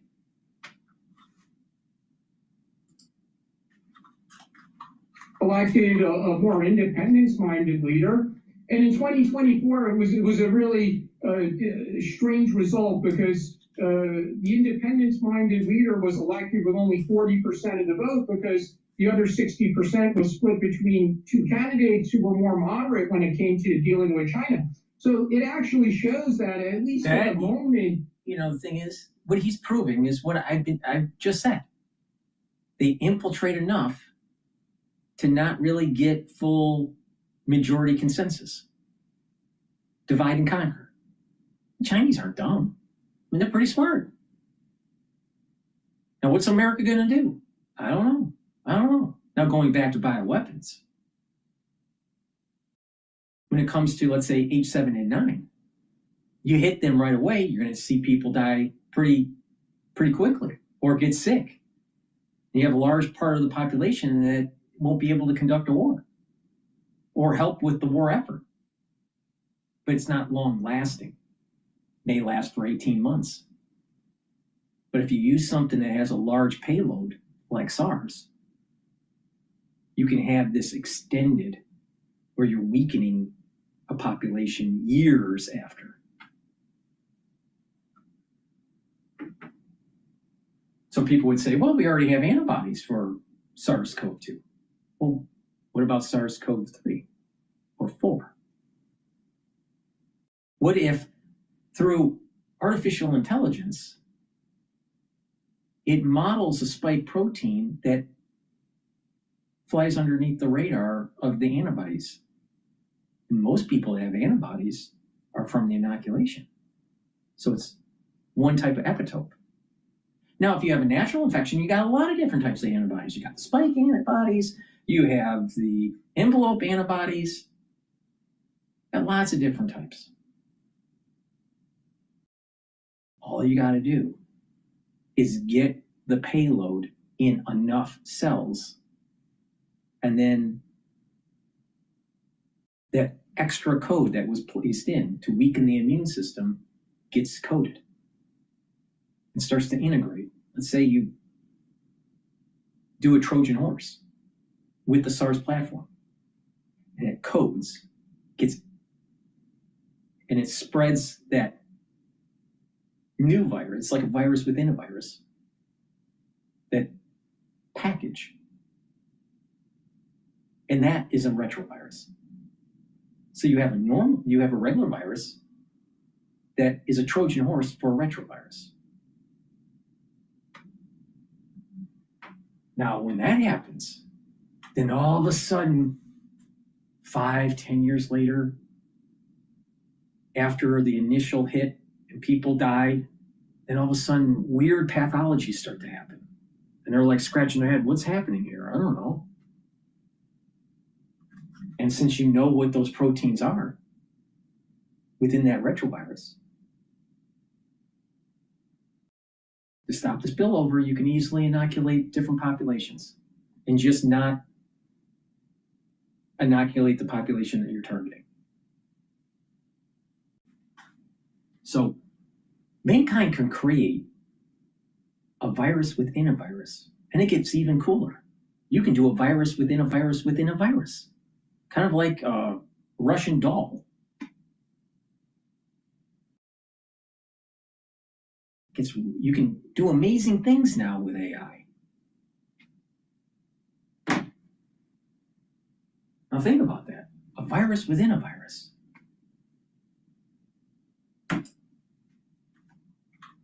The majority seems to be just wanting some moderation. They don't want to go for independence because they're concerned about immediate Chinese use of force. But they don't want to unify either. It seems that now they want to get along with China. I think at the moment, one could say that the public is a little concerned with some of the moves that the government has made that may have inflamed tensions. There are many people who support the government wholeheartedly, but it does seem at the moment that there's a trend to say, well, maybe we need to get along better with China. When we talk about getting along with China, I guess that turns us to the United States. One of Taiwan's key friendships, I should say, an unofficial friendship and interesting relationship with China recently. Taiwan is a key US partner, though, in the Indo-Pacific. The US obviously doesn't officially recognize. That's just with a respiratory virus. You breathe it in, it's a virus within a virus, then you got a big problem. And that's another potential bioweapon. Now, if the United States can do it, the Chinese can do it too. So now you have an escalation of the war. You have this arms race within biologics. Big problem. This is the reason why I did a bunch of videos about biological warfare in foreign policy. That's a real thing.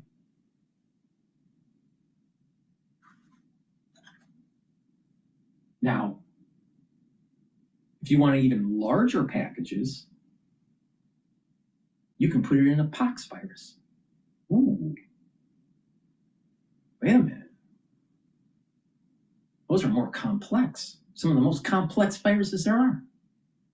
And they're big genomes.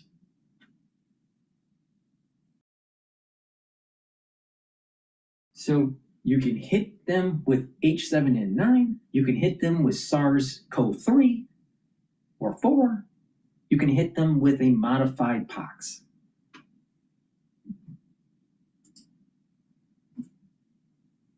Its sovereignty, but it does oppose unilateral changes to the status quo from either side, I should note, going to what you said there, Ross. Earlier this year, though, the White House reportedly discouraged Taiwan's leader from visiting the US over the summer so as not to anger China. This was all happening during the trade wars between Washington and Beijing. So, Bill, that begs the question for many people. Would President Trump compromise Taiwan's territorial integrity, Taiwan's status quo, in order to maintain his relationship with China? I think, unfortunately, the bad answer to that is only President Trump knows that.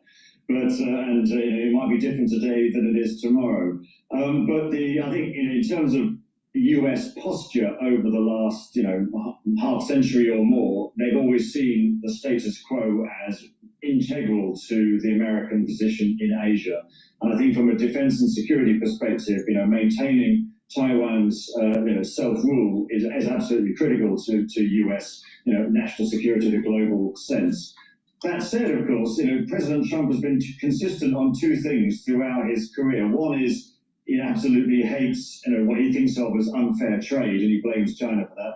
But the other one is he absolutely hates foreign wars. So whether he would actually be willing to go to war is a moot point, I think. And whether he thinks he could do some kind of deal that would somehow avoid China getting into a war with China and getting some kind of good trade deal as he sees it from China, and that Taiwan ends up being the sort of the collateral damage to that deal. I don't think we can confidently say yes or no, but I think it needs to be factored into any kind of consideration of this three-way relationship between China, the US, and the leadership in Taiwan. Ross, how do you see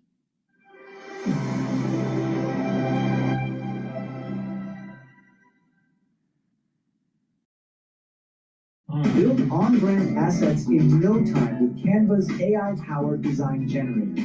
Simply type an idea and watch it appear. Ross, how do you see that? Is Taiwan a bit of a pawn here in President Trump's game in relationship with China? Does Taiwan think that it's secure under President Trump? I think it's a pawn. Whether or not Taiwan's a pawn is a topic of endless conversation among talking heads like me here in Taiwan, among government officials, politicians, legislators arguing back and forth. Trump is not going to support Taiwan. I'm telling you, he's not. He's going to sell weapons. He's not going to. He'll sell weapons to the allies. He's a chicken. If he wasn't a chicken, why didn't he kill the Ayatollah when he could have? He didn't. He could have had his hands completely clean. All he had to do was just get on the phone and say, Netanyahu, it's a go. You can kill him. Trump prevented Netanyahu from killing the Ayatollah. You ever thought of that? We had a perfect opportunity for actually democracy to flourish in Iran, because Iran has a lot of seculars, a lot of people educated that want a secular society. And Trump blew it. Trump blew it. Please go to my store, the-studio-reykjavik.com. Get the omega-3. This will help with your cardiovascular health. It's going to bring down inflammation and help with your lipid profile. By doing that, you're reducing plaque formation. And if you're 40 years of age or older, you should be taking vitamin B complex. Why? The first 4 B vitamins helps to help the mitochondria, helps with the electron transport chain, so you have more energy, you have more ATP, so your cells will perform better. This will improve your cellular metabolism. When you get older, your metabolism starts to go down. You want to boost that up. This is a great way to do it. And vitamin B complex helps to protect your neurons with vitamin B12. Really important to protect your neurons. Let's continue with World War III. About this topic, we do know that the administration, the Trump administration, does include a number of people who are very strong supporters of Taiwan, starting with Secretary of State, National Security Advisor Rubio. So I think it's a safe assumption that he often counsels the president to show support for Taiwan, including things like letting William Lai transit the United States, given the precedent that exists for these kinds of transit stops. There's literally decades of precedent.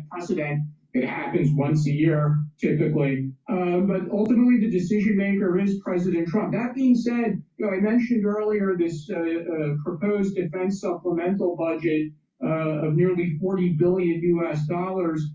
I do think that President Trump is inclined to approve large weapons sales to Taiwan. If Taiwan is willing to make the money available, then I think the administration. Taiwan doesn't have a chance unless we fully activate our Air Force, our Navy, and our Marine Corps.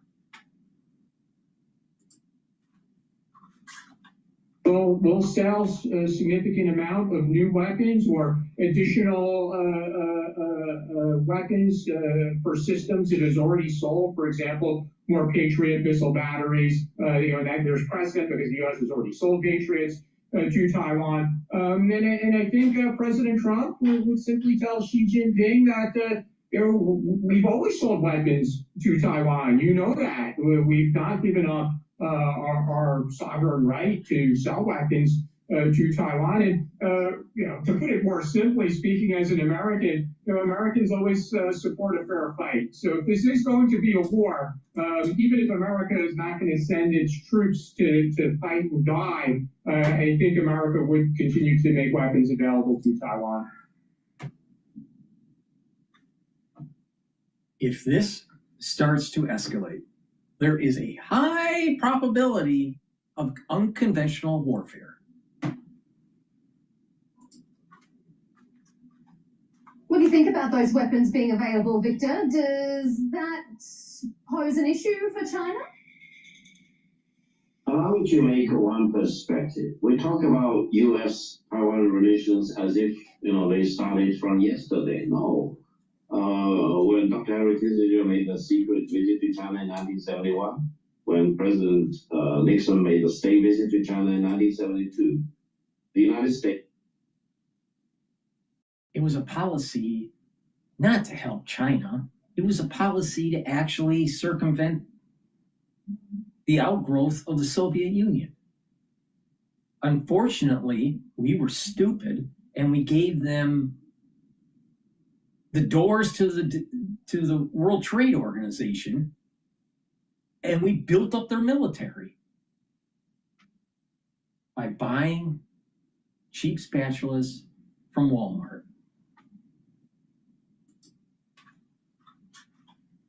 Had diplomatic relations with the Republic of China in Taiwan, and the United States and Taiwan, or the Republic of China, had a defense treaty. And the United States stationed tens of thousands of military troops in Taiwan in order to normalize relations with the People's Republic of China. The United States broke off all these points. They decided to withdraw all the U.S. troops stationed in Taiwan back out of Taiwan. They broke off diplomatic recognition with Taiwan. They even rescinded the U.S. ROC Defense Treaty, which was a domestic law in the United States. They did all the impossibilities in order to do what? To normalize relations with the People's Republic of China. Now, yes, of course, the United States is still supplying weapons to Taiwan, but do you know where will be these weapons after the reunification? Most of these weapons, if not destroyed, will be on display in a military museum, either somewhere in Taiwan or in mainland China. Therefore, if you think that the weapons supplied to Taiwan by the United States will enable the separatists in Taiwan to defeat China, you are indulging in fantasy.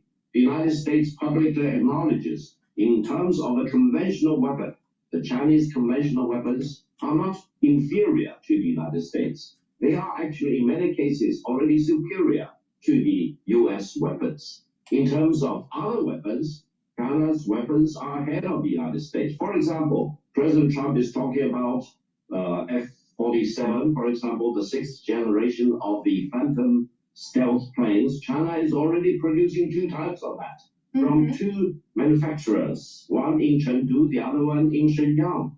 And if the United States does not have the supply of rare earth from China, their defense industry will grind down to a halt.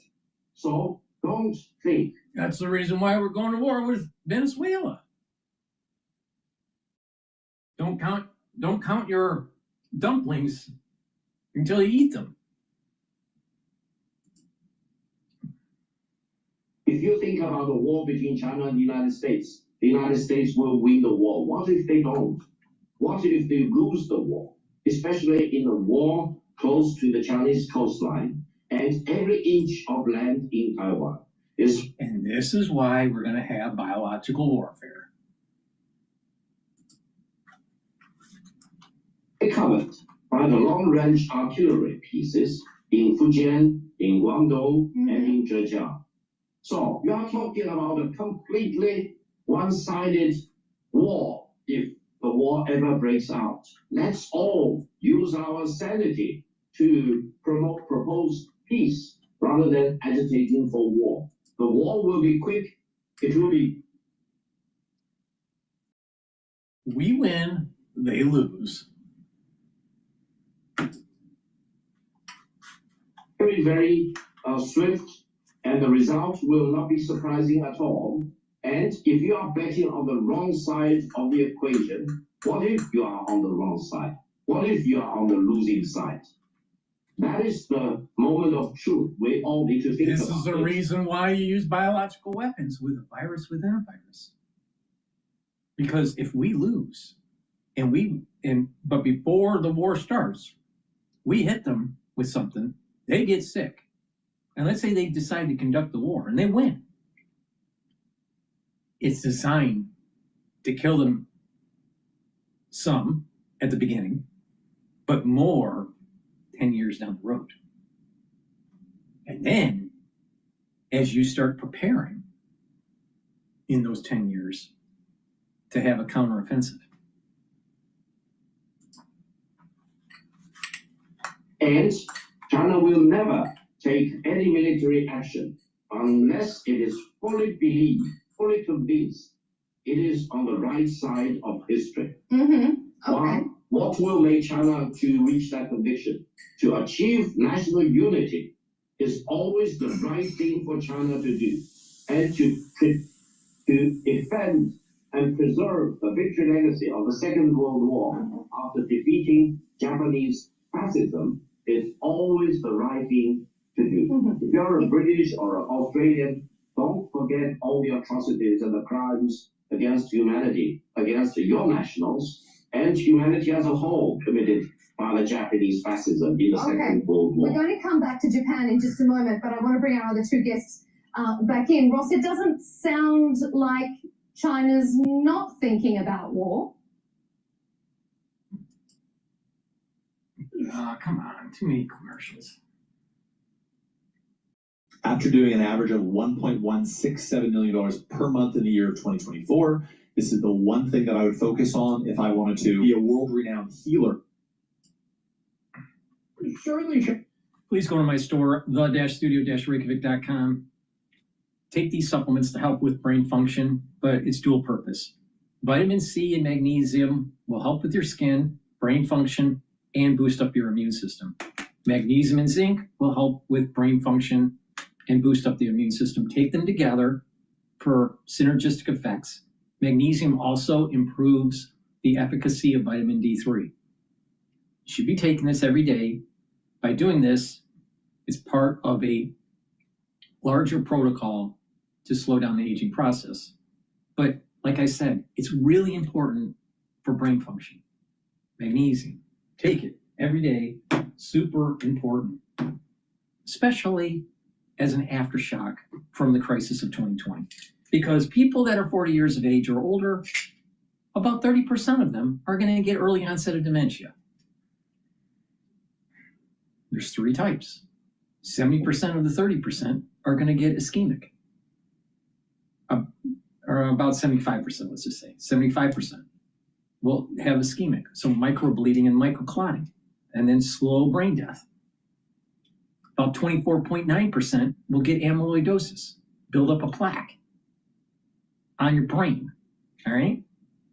And there's going to be about 0.1% that get prion disease. Start protecting your neurons. Digestive enzyme complex. This will help reduce the load on your pancreas, help to digest carbohydrates, proteins, and lipids, help with that digestion. You'll get the proper absorption of your food. It's a great supplement. It also has bromelain in it, so it breaks up clots, and it has the proteolytic enzymes to break up glycoproteins. That's the reason why I told you to take it during the crisis of 2020. Because you got to get rid of those glycoproteins. Olive leaf extract, dual purpose, brings down inflammation, helps you to control your lipid profile, helps to bring down LDL levels, increase your HDL levels. When you do that, you have less plaque buildup. That's the reason why it helps with your cardiovascular health. But olive leaf extract, by bringing down systemic inflammation, will also help with your immune system. Take it every day. So a great stack. Digestive enzyme complex to break up your food, reduce less load on your pancreas. Olive leaf extract to help with your cardiovascular and your immune system. The magnesium and zinc and the vitamin C and magnesium with brain function and our immune system. Use discount 5, you get $5 off any order. You spend $100 or more, you get a free gift. Guess what? You're going to need the free gift for the winter season. Now let's continue as we march right into biological warfare.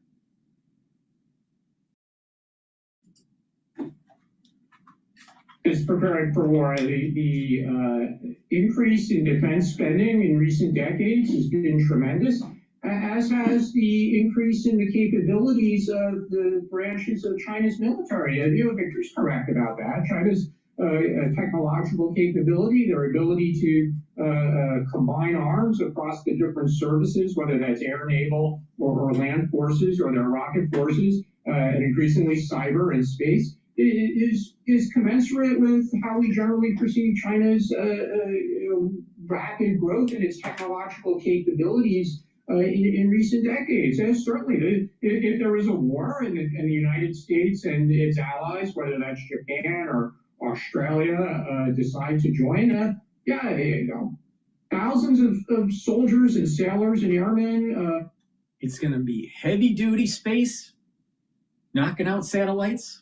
That's going to be the first moment is going to be space, because everything's GPS and smart bombs and all that. So China's going to try to hit the United States satellites. The United States is going to try to hit the satellites from China.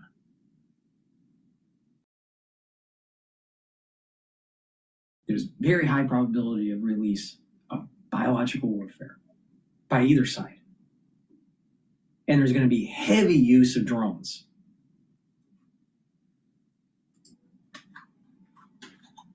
From every country involved in this conflict will certainly die.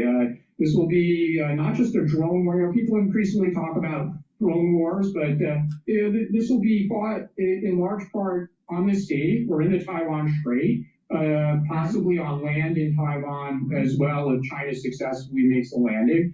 And again, I see this as space, not try to knock out the satellites, positioning the Navy and using drone warfare with the Air Force and the Navy, and then eventually troop usage on the land. Will die, and it'll be a horrible conflict. That's not, those possibilities, which do exist, they're very real. That's still not going to stop the United States from selling weapons to Taiwan or stop Taiwan from increasing its defense budget. Those are just reality. You'd never mess around with the military-industrial complex, do you? Money to be made. These that are going to happen. Bill, you're shaking your head there. Do you agree? I mean, whether or not the US might step in and intervene, certainly not blinking an eye at supplying Taiwan with some of its most cutting-edge defenses. Yeah, I think the thinking from countries that are broadly supportive of the status quo is that they want to make war unthinkable. And if the more that they can bolster Taiwan's defenses and therefore make an invasion either a failure or too costly, for the People's Republic of China, then that's a way of preserving the status quo. So the more advanced weaponry that Taiwan has, the greater the drone numbers of drones, etc., will deter China. And this is really, I think, getting to this, idea, we're going back to Cold War deterrence here. It's really about, what can I do to inflict damage on you that will stop you doing something that I don't like? It's pretty bare knuckle stuff, really.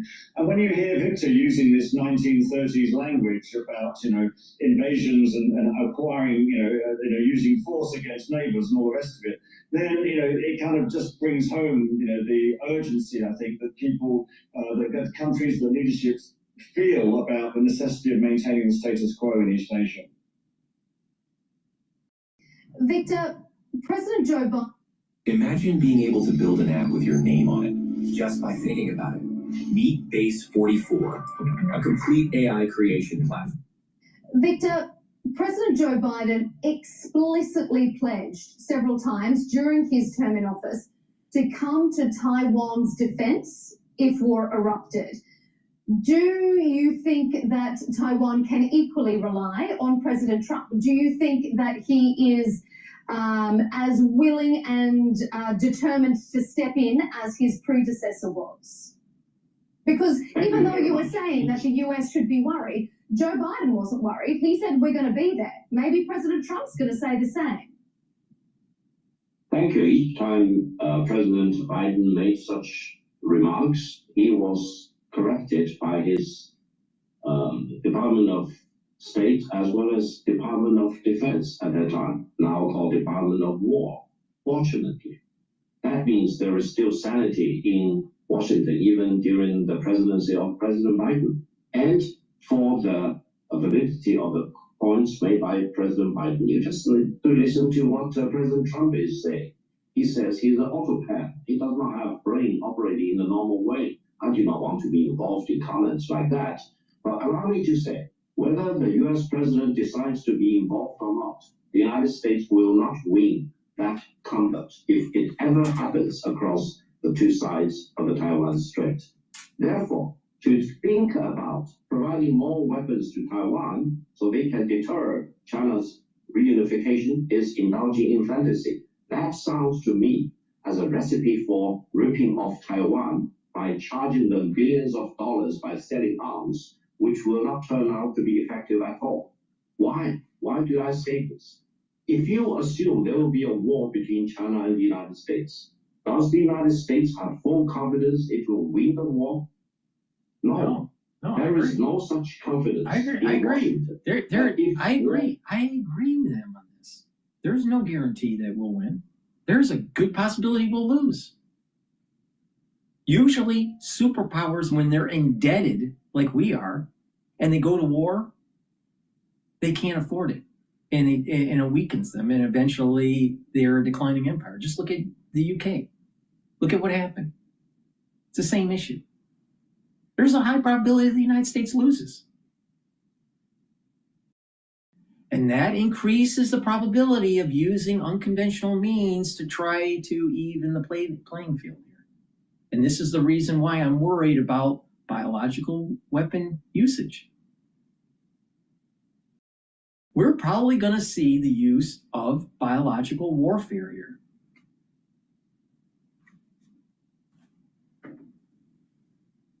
No, but we could lose. We could lose. The high probability we'll lose. Or it's so we do win, it's so costly that we're a declining empire after.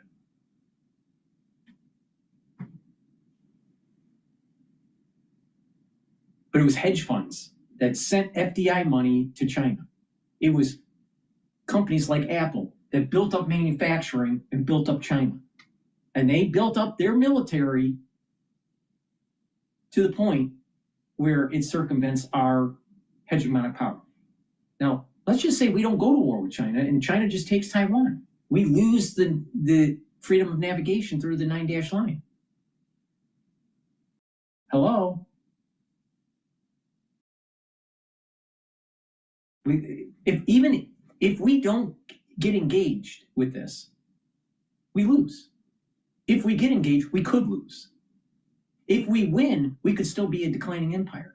Thank you, America, for being so indebted. Thank you, America, for printing a bunch of fucking money that we shouldn't have printed during COVID. Thank you, America, for printing and bailing out banks because of Lehman. We should have let them fail. Thank you, America, for having a 20-year war fighting people that are in the Stone Age. Post 9/11. This is the problem that we have. So we might have to do unconventional means to try to get ourselves out of this mess that we're in financially.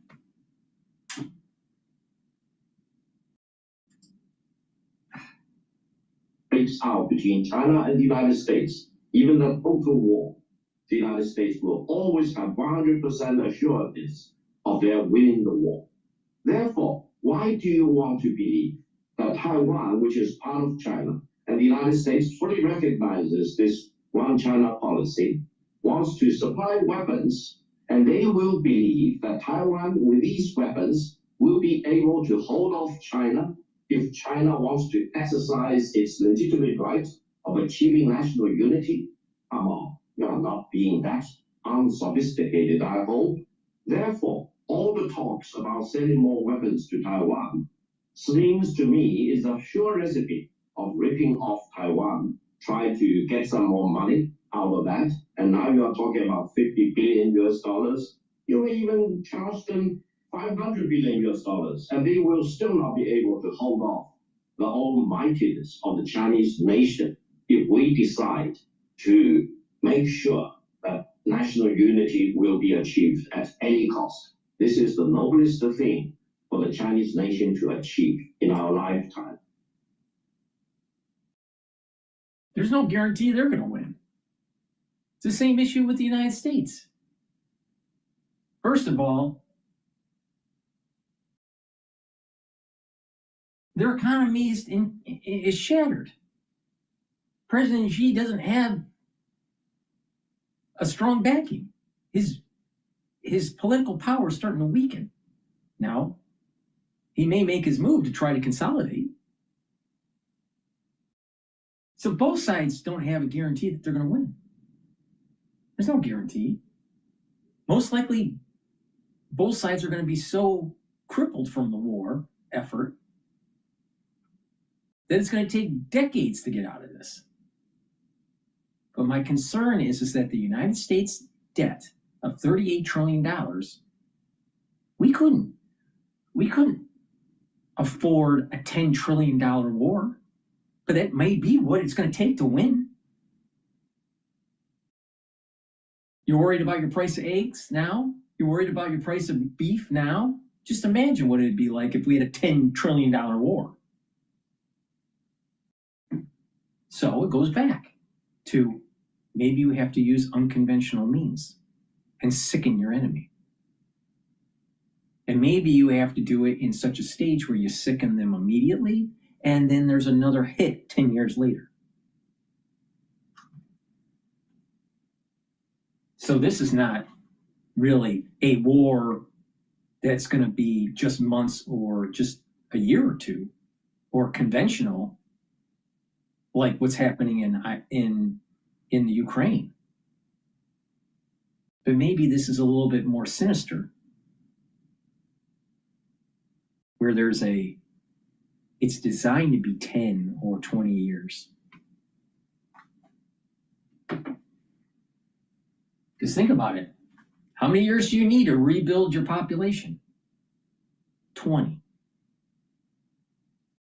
So you have a bunch of kids right after the war, and 20 years later, they can fight.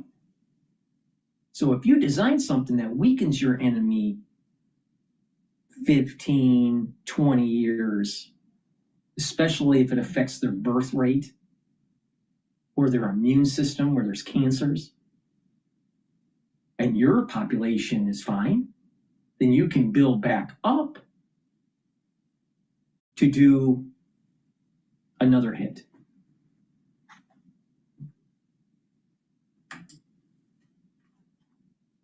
Ross, is the US just trying to rip off Taiwan, getting some more money by selling it weapons that it can't use and won't need?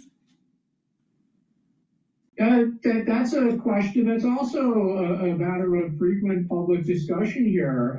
There are literally tens of billions of dollars of past U.S. weapon sales that have not been delivered. The Trump administration, in its first term, sold Taiwan 66 F-16 aircraft, for example. That sale was announced in 2019. The contracts were signed in 2020. The aircraft were supposed to be delivered by now, and they still haven't been delivered. And now there's talk about, well, maybe next year some of them will be delivered, but not all of them will be delivered next year. So it certainly is a source of frustration here, and it does give opponents to the defense spending a pretty potent talking point to say these weapons are expensive, and we thought the U.S. was our friend, but then we spent the money and the goods didn't arrive. The goods got prioritized for Ukraine, for example, or there was COVID and all these excuses about delays in the supply chain. So yes, people here do talk about that topic. We also have to keep in mind that the opposition parties do control the legislature. So whether or not Lai's proposed $39.85 billion supplemental defense budget will easily pass through Taiwan's parliament, that is actually unknown at the moment. He only announced this last week. It's still very early days. The opposition will be under tremendous pressure. Victor, you might not like it, but the reality is the opposition will be under pressure from the United States to pass this budget. And the opposition will say, well, we'll approve some of it, but not all, or we want milestones before we release additional tranches of funding. But again, I do think it will pass in some form, and the U.S. will make available. So we give weapons to our allies in the region to fight China. We have our CIA go in and start eliminating their scientists that are in the biologics and nuclear science. We have a strike package waiting to use it to destroy their laboratories, biological laboratories. And we start planning covertly to try to inoculate most of the population against a pathogen that we're going to release. And then we hit them. Now there's some kinetic stuff that's going on shortly after, but as their population starts to weaken, they can't fight back because we already killed their scientists. All right. And now it adds to the probability that we maintain the hegemonic power. Now let's just say that they go nuclear. Maybe they figure out what we did or whatever, and they go nuclear. And they have a 1.4 billion population, or 1.2 billion. Some people say it's a billion, or maybe just less than a billion, but they got way larger population than the United States. So let's just say 20 million people died, 30 million people died on their side with a nuclear detonation by the United States. And let's say we lose 50 million on our side, maybe more. And then 20 years later, there's another hit.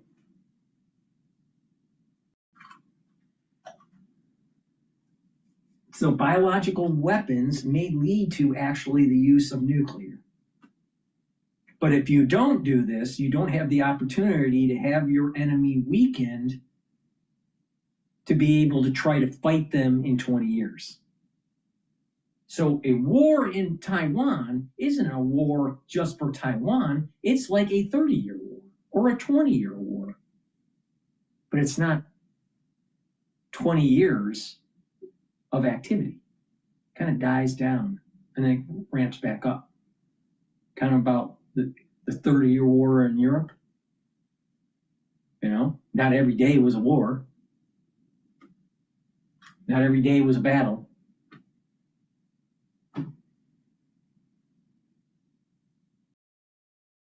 The question is, if you were president of the United States, what would you do? Would you just say, oh, it's just some cabal that wants a war in the world, and we'll just have Taiwan be taken over by the Chinese, and then you lose hegemonic power in the Pacific, and now you don't have freedom to navigate? What do you do then? You've already lost Taiwan. It's a lot harder to take an island than to defend it. Okay, what do you do, President? Well, we'll just be a declining empire. The Chinese will just stay at the first island chains. Then say 5 years later, they take the second island chains. Well, President, the next president that comes in, because they were probably ousted out during the general election. Mr. President, what should we do? Oh, you know, they'll stay at the second island chains. A couple of years later, they take Guam, they take Hawaii. Oh, Mr. President, we've lost one of our states and half of Alaska. Let's say the archipelago of Alaska. Not half, but let's just say the island chains that are tied to Alaska. So we're just going to capitulate? All right, that's one decision path. Another decision path is to hit them with a weapon, with a biological weapon. Hit China with a biological weapon. Or maybe we should just use nuclear.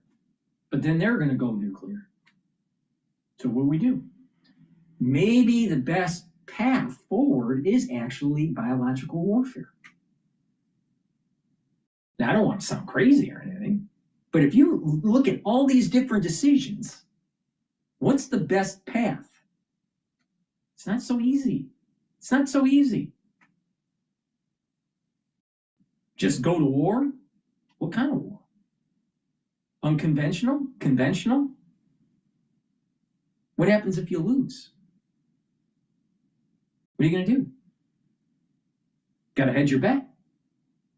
Got to have the means to be able to hit them again. Is it possible that we have a strike package that circumvents the launching of their ICBMs all at once? Maybe, maybe not. I don't know. It's not going to be pretty. It's going to cost a lot of money. It's going to cost a lot of money, and it's probably going to cost a lot of deaths. Not just servicemen deaths, civilian deaths. All right, then the pacifists will just say, let them have Taiwan. Again, your way of life is gone. What do you do? There's no good option here.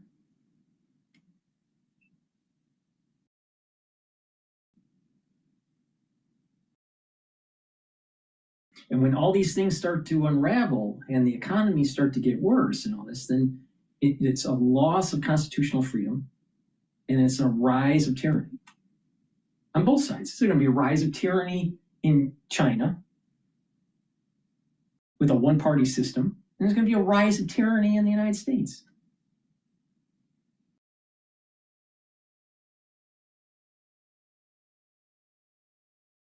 This isn't just academic here.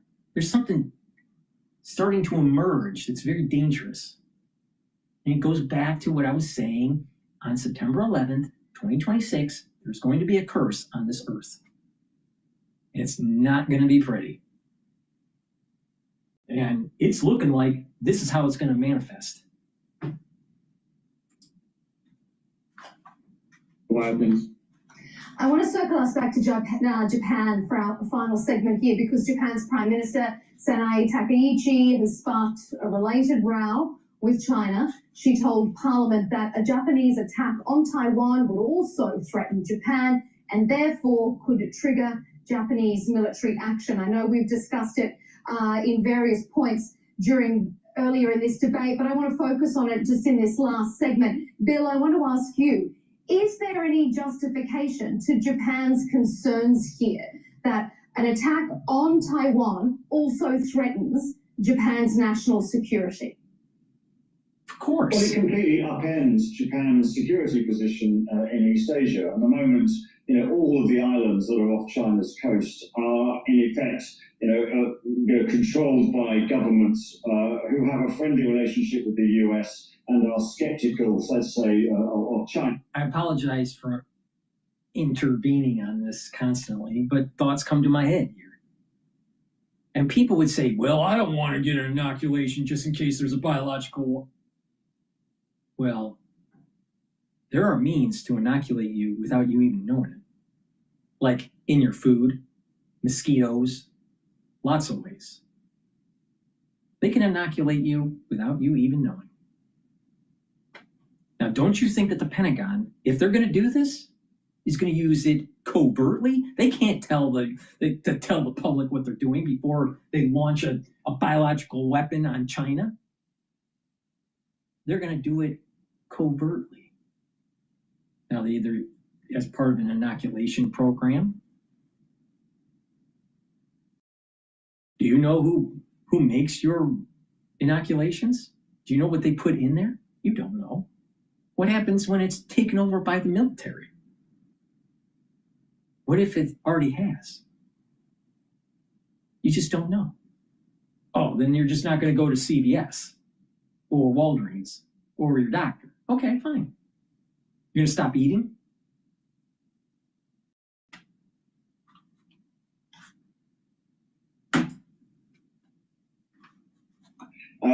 Japan, Taiwan, the Philippines, etc. And if that changes, then of course it's going to fundamentally change Japan's strategic position. And that's just a fact of geopolitics, geostrategy. So therefore, it is going to critically affect Japan's security posture. And also, as a supplement, any war that involves, around Taiwan that starts to involve United States forces, well, a lot of those forces are based in Japan. There may be attacks on American forces in Japan, for example. So again, that would necessarily impact, Japanese security. So I think what she was saying, although it was absolutely, a red rag to China's bull here, was basically, she was just saying the quiet part out loud. Everybody knows this, but you're just not supposed to say it in public.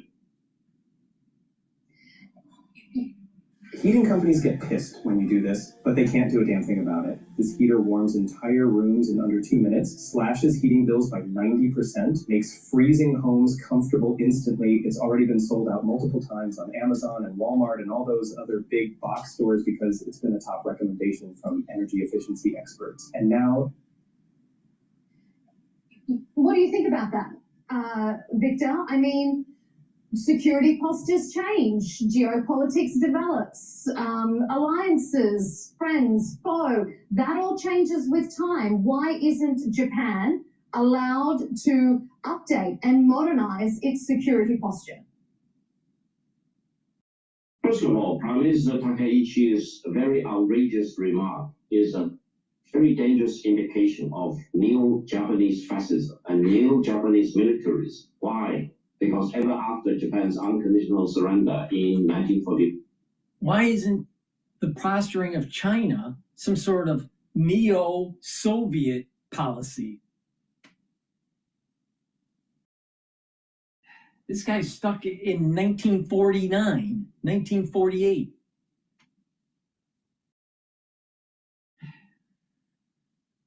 Can't take it anymore. I just can't take it anymore. This was the first time a sitting Japanese prime minister threatened use of war against another country, and that country turned out to be China. Now, Japan is strictly legally prohibited to constitute another threat to China by law, by the terms of its unconditional surrender. We should not forget that.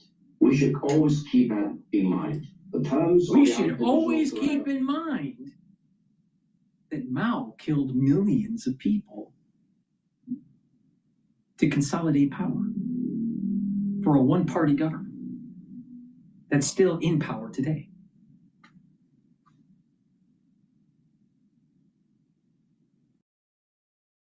We can't forget that.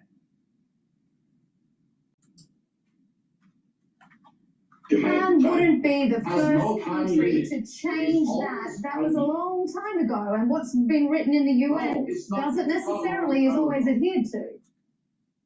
No, it's not a long time ago. Japan caused the loss of life, 35 million lives in China. China will never forget the atrocities and the crimes against What about the tens of millions that Mao killed?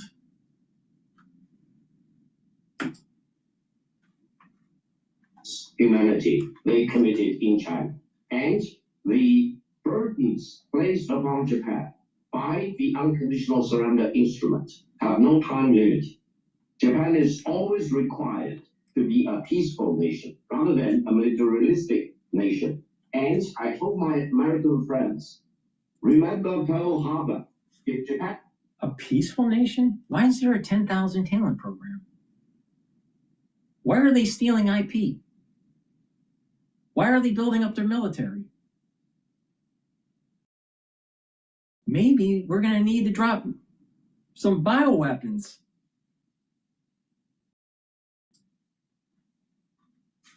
betray its commitments it undertook as far as its unconditional surrender to China is concerned, they can easily betray the commitments they entered into vis-a-vis the United States. And they need to prepare for another attack on Pearl Harbor or anywhere else. Therefore, to make sure that Japan remains a pacifist country is an utmost important thing in this part of the world, and no country, no individual, including our two distinguished panelists here, together we are sharing this panel, should ever allow the danger of neo-Japanese militarism or neo-Japanese fascism to raise its dangerous head. Let's think about this. Let's think about this for a second. You have a Chinese official, think tanker, all right, saying we need to worry about neo-Japanese imperialism with Hello Kitty? Are you kidding me? Are you kidding me? Japan is the land of Hello Kitty. What the fuck?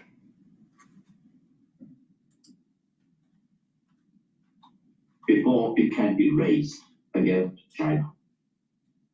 Ross, is Japan more of A waterproof knit shoe that's comfortable and doesn't look ugly? I thought it was a scam. These are Vesties. They make these incredible waterproof shoes, not just water resistant. Ross, is Japan more of a threat in the region than China is? Japan's security concern, first and foremost, is to defend the Japanese homeland. Frankly, I was a little critical of the reaction here in Taiwan to Prime Minister Takaichi's remarks, because there were many people here who took it as a commitment to come to fight for Taiwan, which is not really what she said. The most basic essence of what she said was, if there is a conflict between China and Taiwan, it is, of course, a security risk to Japan. And that's true, as Bill pointed out. And they would be on alert. They would be watching. They may have to evacuate Japanese nationals from Taiwan if there's a war, and they would be using their military resources, understandably, to do that. But she didn't specifically say that Japan will come to Taiwan's military assistance in the event of a conflict. But unfortunately, I think a lot of people here in Taiwan reacted that way. And then there were Taiwan politicians putting photos on social media of themselves eating Japanese seafood and saying, oh, we should all go visit Japan because Chinese tourists aren't going to Japan. I thought that was a bit of a silly overreaction here in Taiwan. But as far as how the rest of the region views Japan's increased military spending in recent years and going forward, China is certainly critical of that, but we really don't see or hear a critical voice from other countries in the region. We don't see the ASEAN countries criticizing Japan's increase in defense spending, nor do we hear those countries criticizing Australia's increase in defense spending, or even the United States' increased interest in deployments in this part of the world as well. So to answer your question, no, we don't hear that message coming from ASEAN countries, for example. Allow me to make a point. Yes. Before the surprise attack on Pearl Harbor, not many people in the United States were critical of what the Japanese government was doing at the time. But then Pearl Harbor happened.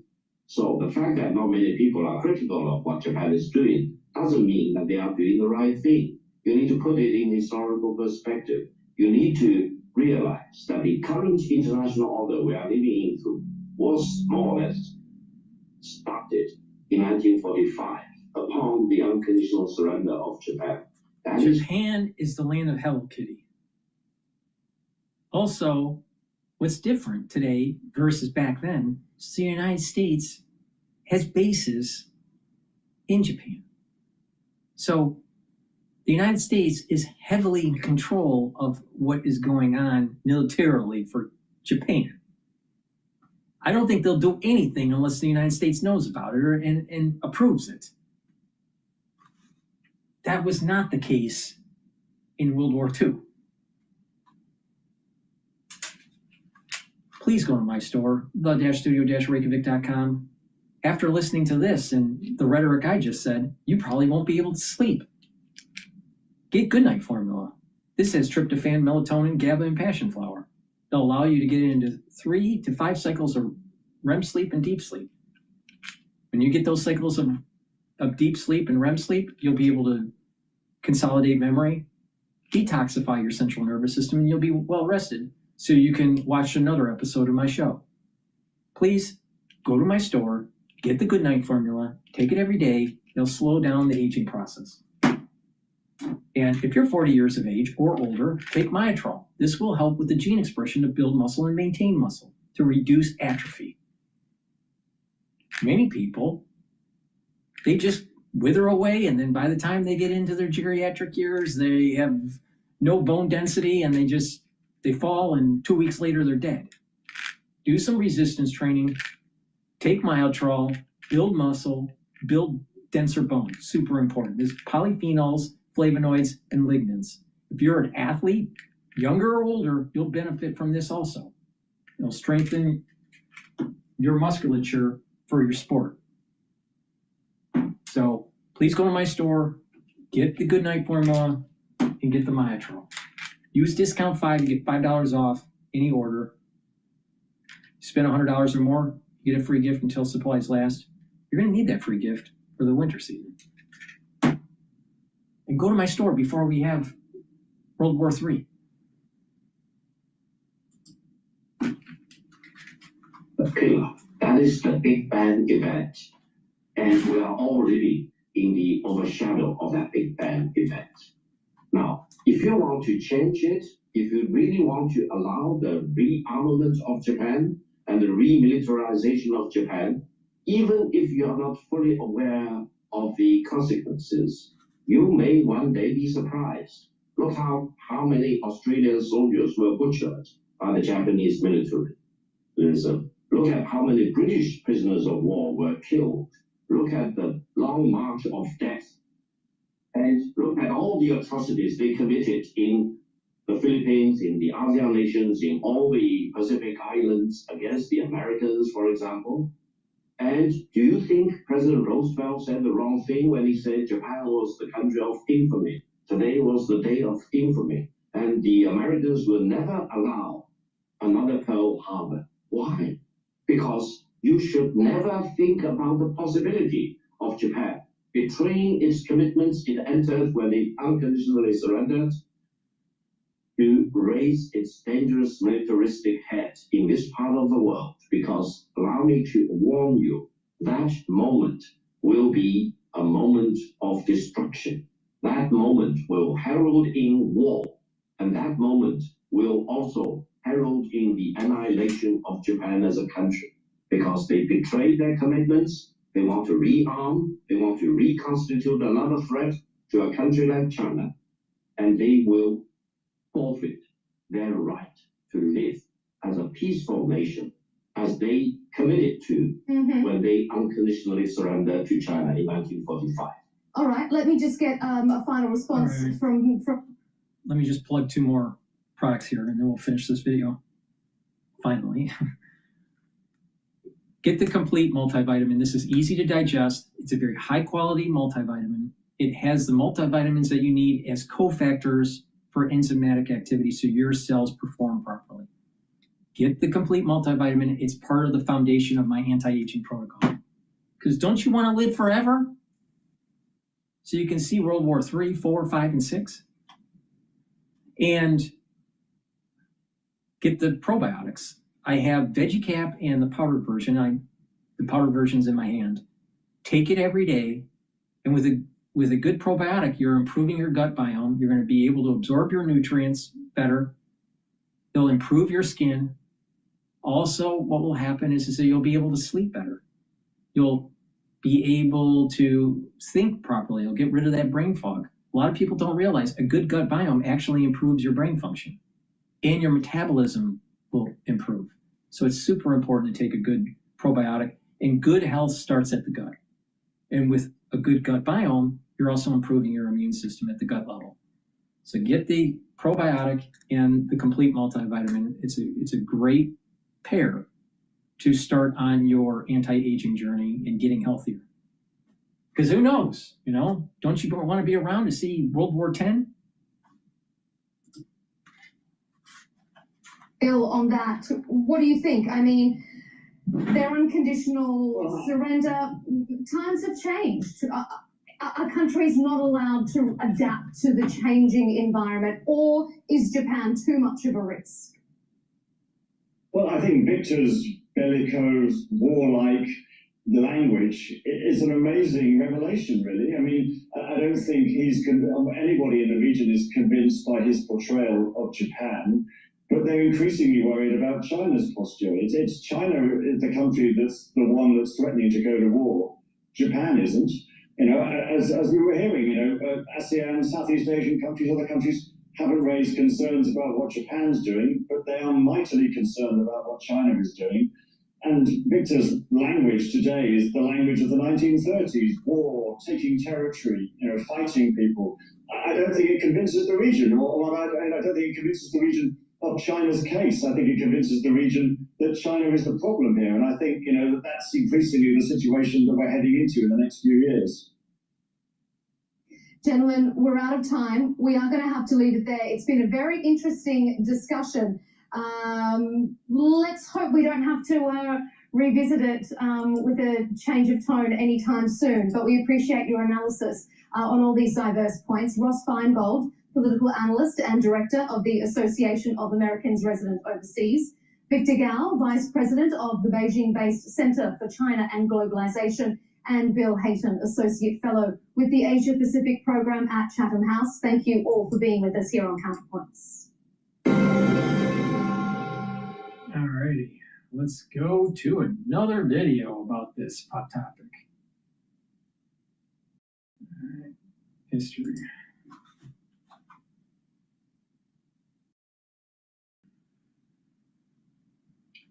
All right, let's listen to China in Focus. Now, I wouldn't be surprised if China in Focus is actually a CIA operation, but hey, we want to be fair and balanced, right? Please go to my store, the-studio-reykjavik.com, before World War III happens, and there's a nuclear detonation, you need to get a very high-quality deodorant. So please go to my store and get the citrus or the peppermint, lavender, and tea tree. This is dual purpose. It's going to make you smell good. It'll probably even reduce the sweat, the sweating from a nuclear war.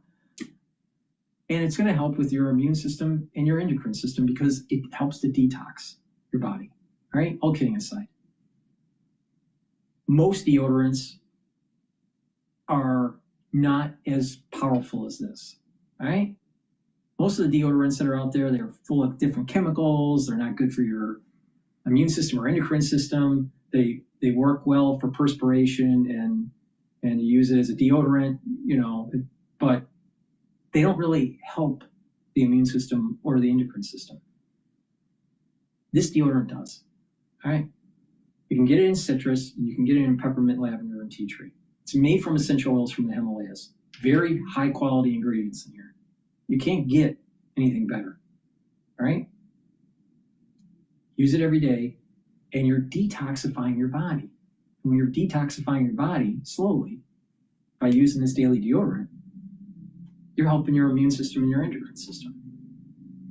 It's for males and females. Use it every day. Get a couple bars for your household. It's very high quality. You can also use it as a gift. Please go to my store, use discount 5. You can save some money, all right? Before we have World War III. You get $5 off.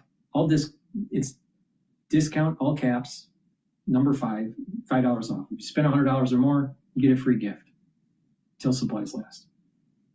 But it's really important, if you buy products and you're investing in your health, you want it to be dual purpose. And that's the reason why I have so many different supplements that are dual purpose, right? So you get more bang for your buck. All right, let's listen to China Now. Or no, China in Focus.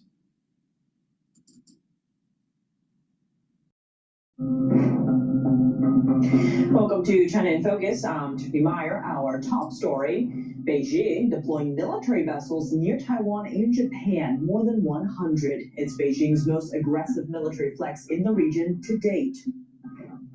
Taiwan's president warning that China is ramping up military aggression toward the island. That's as satellite images reveal Beijing expanding air and naval sites that could be used in an invasion. President Trump brokers a peace deal between 2 African countries. Agreements on critical minerals also signed.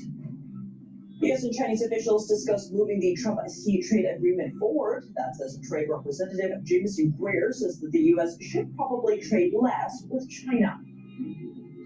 Chinese e-commerce giant Temu is facing fresh legal heat in the U.S. Arizona filing a lawsuit alleging the platform steals user data and deceives shoppers.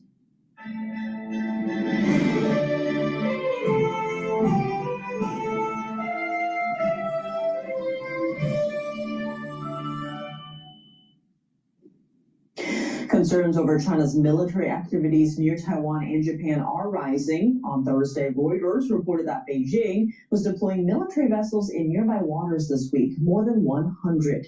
It's Beijing's largest maritime show of force in the region to date. Here's what Japan's defense minister had to say on Friday.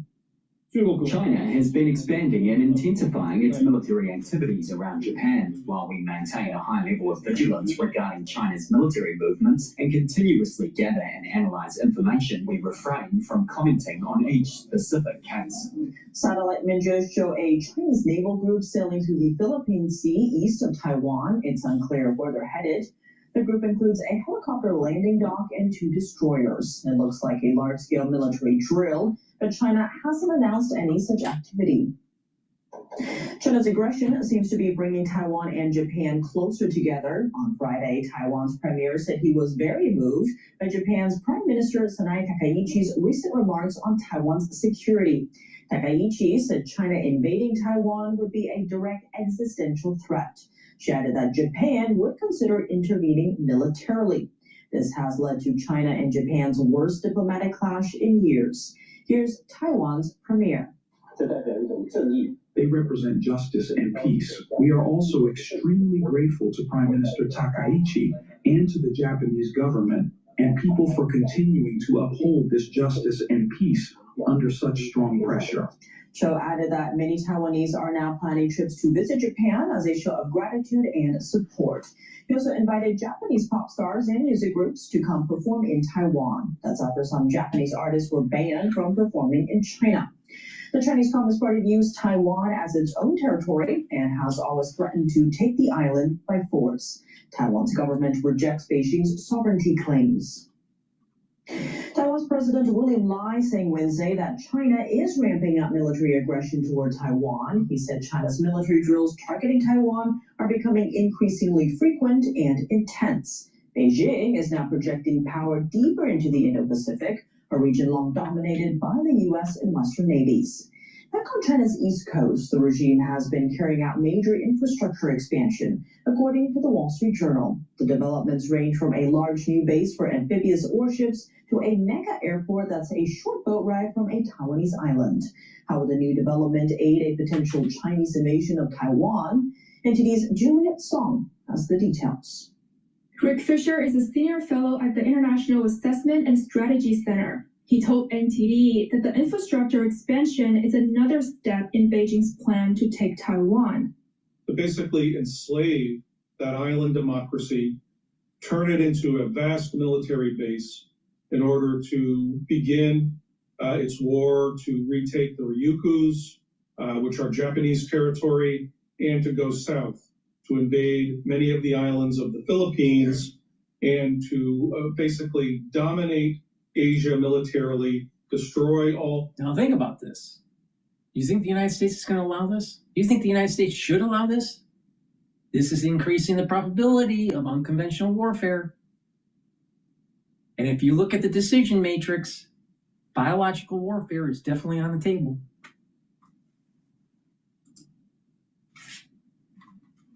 American military alliances in Asia and send the American military back to Hawaii. Just 5 years ago, this was a regular stretch of land in a district of Shanghai. Today, it's an amphibious base with a long pier and a helicopter runway. Shanghai and the Pudong area are going to be major logistic support and jump-off points for any maritime and airborne invasion of Taiwan. The base can accommodate ships capable of carrying 5,000 troops. Colin Coe, a maritime security expert, told the Wall Street Journal that the base's size suggests it's designed for wartime use. Further south, China has expanded a naval base in Yueqing Bay, adding new piers that can accommodate more ships. Nearby in Fujian province, directly opposite Taiwan, is a new helicopter base. Military helicopters taking off from this base could transport troops to Taiwan. It could also be used in an assault on Penghu Islands, a key Taiwanese archipelago. China has also expanded an international airport in Xiamen. The facility is a boat ride away from Kinmen, a frontline Taiwanese island. Another airport in the northern Taiwan Strait has built a new runway. This would allow more aircraft to operate there. Civilian airports can serve the military in wartime. Think refueling or launching military aircraft. President Trump facilitating a peace deal between the Congo and Rwanda. He also secured agreements on critical minerals and national security aimed at reducing dependence on China's rare earth supplies. Washington correspondent Mario Zhu has more. Today we commit to stopping decades of violence and bloodshed and to begin a new era of harmony and cooperation between the Democratic Republic of the Congo. President Trump hosting the leaders of the Congo and Rwanda here in Washington to sign what they're calling the Washington Accords. For more than 30 years, one of the worst conflicts on earth has been raging in eastern Congo. Millions and millions of people have been tragically killed, so many administrations have tried, and today we're succeeding where so many others have failed. These accords formalize the terms of an agreement made between the two countries back in June. The terms include a permanent ceasefire, disarmament of non-state forces, provisions for refugees to return to their homes, and justice and accountability for everyone who committed illegal acts. The agreement also includes critical mineral deals with the two countries. And we'll be involved with sending some of our biggest and greatest companies over to the two countries, and we're going to take out some of the rare earth and take out some of the assets and pay, and everybody's going to make a lot of money. As Washington looks for ways to circumvent China to acquire rare earths, with President Trump recently signing a flurry of rare earths deals with other nations in efforts to curb U.S. dependence on China. Reporting from the White House, Mario Zhu, NTD News. Top U.S. and Chinese officials spoke by phone on Friday. Treasury Secretary Scott Bessent and Trade Representative Jameson Greer had a video call with Chinese Vice Premier He Lifeng. Top of the agenda was trade, including efforts to follow through on the agreement President Trump made in South Korea when he met with Chinese Communist Party leader Xi Jinping in October. Bessent wrote on X that the officials talked about putting the Busan Agreement into action. Busan is the South Korean city that the face-to-face meeting of Trump and Xi took place. As part of the deal, the U.S. will ease tariffs on China, and China promised to step up efforts against fentanyl trafficking, restart soybean purchases, and keep rare earth exports steady. Bessent said in a post that the implementation of the deal was going well. He added, quote, "I also reaffirm the United States' commitment to continued engagement with China." One day before the call, Trade Representative Jameson Greer said the U.S. would likely need to trade less with China. He sees a recent 25% reduction in the volume of goods traded with the communist regime as a step in the right direction. His comments come a day after Treasury Secretary Scott Bessent said, "Doesn't this seem like not just bringing back manufacturing to the United States and increasing the economic clustering, which is a good idea, but it's also preparation for a war effort."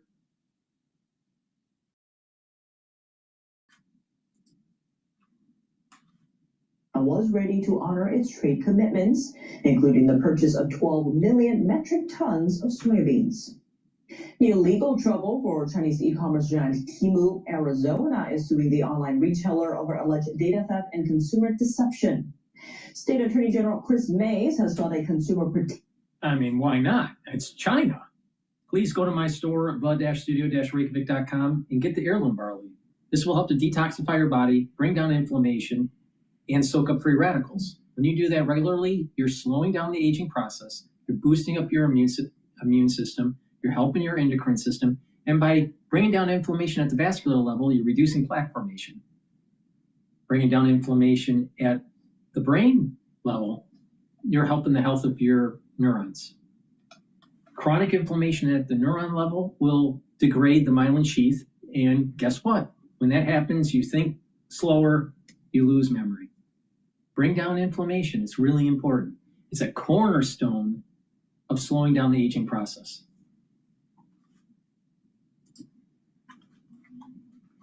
Lawsuit. Temu and its parent company Ph.D. Holdings are accused of violating the Arizona Consumer Fraud Act by illegally mining data. The lawsuit alleges Temu's app contains hidden technical features that allows it to access a user's phone and potentially control parts of the device. Temu is also accused of misleading shoppers with fake reviews and knockoff products. The suit claims Temu has counterfeited some of Arizona's best-known brands, including Fender guitars and Arizona Cardinals football gear. Chinese AI tool DeepSeek has a built. They were messing around with Fender guitars? That's unacceptable.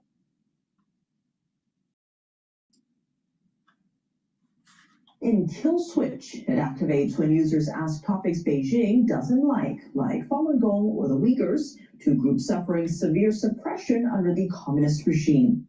A new cybersecurity report says when those terms are brought up, DeepSeek either refuses to help or, even worse, starts writing weaker code. Weaker meaning codes with serious security flaws that can make a computer more vulnerable to hackers. The report from CrowdStrike said, "Of course. We're talking about China here. But wait a minute. Isn't China in focus a CIA op?" This bias shows up in DeepSeek's coding assistance, the tools developers use to speed up and debug their work. And that's risky. If people use that flawed code without realizing it, they could be opening themselves up to cyber attacks. The vulnerability is baked in. Next, we have the latest on the 3-week-long criminal trial of Linda Sun. Sun served as a senior aide to New York Governor Kathy Hochul and her predecessor, Andrew Cuomo. She was a trusted advisor on China affairs, but now she's accused of acting at Beijing's directive in exchange for financial kickbacks. Sun has pleaded not guilty. As the trial approaches its conclusion, court records show that Sun's attorneys filed a motion of adjournment 2 days ago. Prosecutors strongly opposed it, arguing it may cause a mistrial. Judge Kogan sided with the prosecutors and denied the motion. NTD's Flora Hua was at the court. Here's more. We're about to enter the final week of Linda Sun's trial. She's a former senior aide to New York Governors Hochul and Cuomo, now accused by the U.S. government of working as an unregistered agent of the Chinese Communist Party. This week, the judge denied the defendant's motion to adjourn the case. At the center of the defense adjournment efforts was a man named Zhang Fuyin. Zhang has links to the Chinese Communist Party. The FBI seized Zhang's devices earlier this year and found materials the government is now using as evidence in Sun's trial. Court-verified messages between Zhang, Linda Sun, and Chinese officials suggest Zhang was a broker between Sun and local authorities in China. His business card, also included in prosecutors' evidence, shows that Zhang holds a senior position at a New York-based nonprofit. That nonprofit is part of a broader apparatus called China's United Front Work Department, which the CCP uses to build relationships and achieve its goals overseas. Linda Sun's defense argued that they needed more time to review all the materials from Zhang Fuyin's devices, not just what the government provided, since Zhang won't be testifying in court. Prosecutors said it would likely cause a mistrial, and Judge Kogan didn't allow it. He gave the defense just 2 days next week to bring in witnesses. That could include Linda Sun and her husband, co-defendant Chris Hu. The couple is facing 19 charges in total. They pleaded not guilty to all. Messages presented during the trial show Zhang repeatedly asked Linda Sun to facilitate then New York Governor Cuomo and later Governor Hochul to visit China's northern province of Henan. He also appeared to ask Sun on behalf of the Henan provincial government for invitation letters signed by the governor inviting officials to New York. Sun managed to deliver on many of his requests. She even allegedly forged Hochul's signature. With Zhang's introduction, the Chinese regime appeared to start recognizing Sun's efforts and giving thanks in return. Court documents show that Chinese officials appear to have granted Sun's husband business opportunities, state contracts, and helped him buy land in China. They also provided free trips to China for Sun, her family, and associates. Court-verified messages also show that Sun's relatives were able to secure jobs with the Chinese officials' help. It seems Sun never reported any benefits she and her family enjoyed from China. That's according to evidence presented at the trial. The trial continues next Monday. Flora Hua, NTD News. Coming up, staying ahead of China in... Please go to my store, the-studio-reykjavik.com, and get the cleanse or the Max 35. Max 35 is 35 parts per million. Cleanse is 30 parts per million. You take it the same way. Take a teaspoon a day, every day. Swish in your mouth, gargle about 20 seconds, swallow. When you do this, this is going to boost up the health of your oral cavity, your oral pharynx, help to maintain a mucosal barrier, and to help the health of your epithelial cells in your oral pharynx. Super important. This will help to boost up the immune system. This is one of the pillars of my anti-aging protocol to slow down the aging process. If you are chronically sick, you age faster. If you mitigate that process and you're not as chronically sick, if you don't have the common cold all the time, you'll age slower. Do you ever watch people that are sick, even if it's just a common cold? They age faster. Their skin looks a little bit worse off. Their respiratory system isn't as strong. If you notice, their hair seems to age faster. If you look at someone that's chronically sick, because they have all that inflammation, they have other systems that are not functioning at an optimal level, you start to they start to lose energy, they start to have a weakened immune system, and they build up free radicals and they're aging quicker. You want to stop that. So if you can boost up your immune system, soak up those free radicals and bring down that inflammation, you're slowing down the aging process. It's pretty simple. But if you do it every day, voila, you get compound effects, and year after year after year, you don't age as fast. And when you don't age as fast, you don't have the methylation of your genes. Part of the aging process is the methylation of the genes where you don't get the proper gene expression. You, as an adult, have different gene expression than when you were a kid. As an early adult, you had a certain gene expression profile compared to you being in your 50s or 60s. But if you can soak up those free radicals, keep that inflammation down, boost up those energy levels, what will happen is that you'll have a better gene expression profile that's very similar to when you were younger. It's pretty simple stuff. That's the reason why I don't look like my age. please go to my store and get the drops. Super important for the winter season. Very high quality. You can get them in blueberry, cherry flavor, and also honey and lemon. The moment you have that throat irritation, mitigate the problem right away. Very high quality. Get a few bags for your household. Use discount 5. You get $5 off any order. You spend $100 or more, you get a free gift until supplies last. What are you waiting for? World War III? Space is vital for economic and national security. This is the message from a hearing on Capitol Hill. Rare earth mining polluting Southeast Asian countries and threatening human lives. The ore is then shipped to China. French President Emmanuel Macron wrapping up his China visit without any major commercial deals. How Chinese leader Xi Jinping responded to what Macron asked for. More on that after the break here on China in Focus. Welcome back to China in Focus. I'm Tiffany Meyer. The latest on the space race between the United States and China.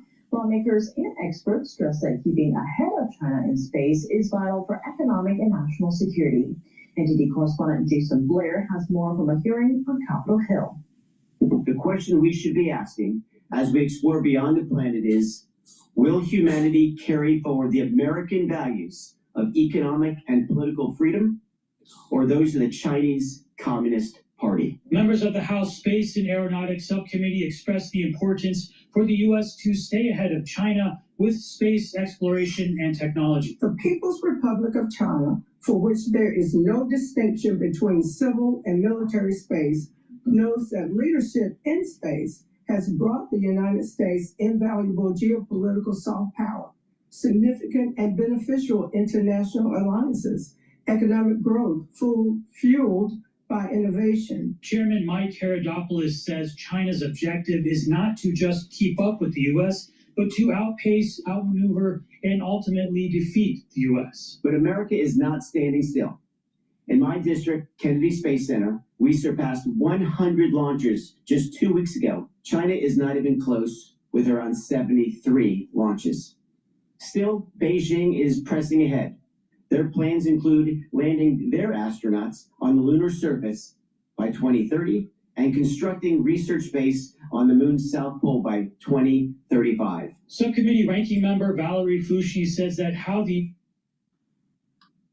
Just imagine the Chinese getting on the moon. What's going to happen to all the stupid flat earthers out there? What about all the stupid people out there that are saying that mankind never went to the moon, blah, blah, blah, blah, blah, blah, blah.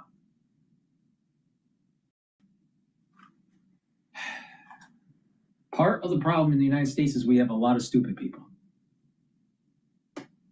And we have a few people that actually care about the country, that have the affinity of God, country, and family, and have some brain cells.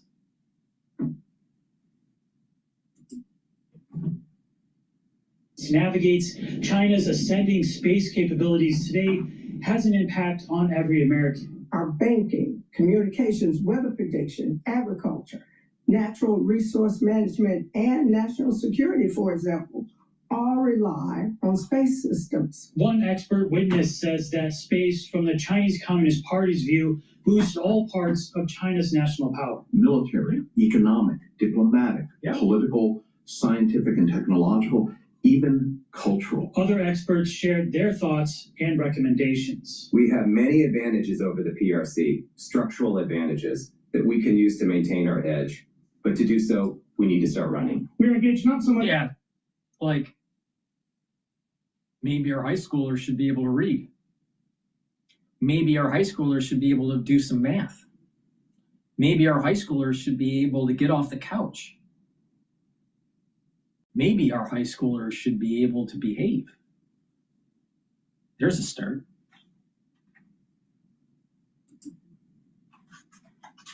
Space race, but a long-term, broad strategic competition. Every new space technology, skill, and industrial capacity acquired by the PRC will be used to provide the People's Liberation Army a battlefield advantage, as well as power civilian and commercial innovation and economic growth. Reporting from Washington, D.C., Jason Blair, NTD News.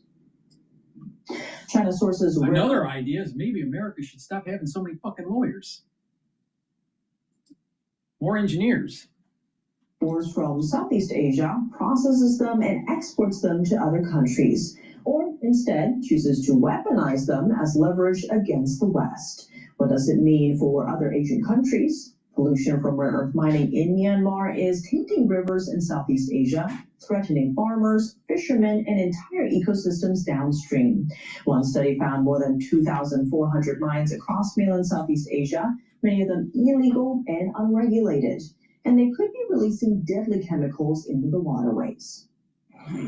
For most of her life, 59-year-old farmer Tip Kamlu has irrigated her fields in northern Thailand with the waters from the Kok River. It flows down from neighboring Myanmar before joining with the Mekong River that cuts through Southeast Asia. But authorities in April warned residents to stop using water from the Kok because of contamination concerns. Since then, Tip has been using groundwater to grow pumpkins, garlic, sweet corn, and okra.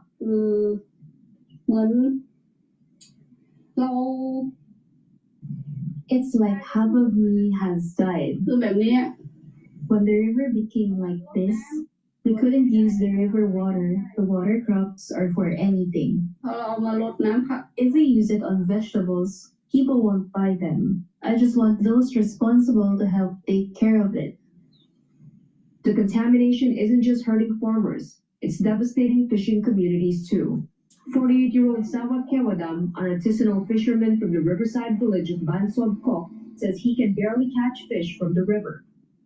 If the Mekong River could speak, it would say it wants to cry.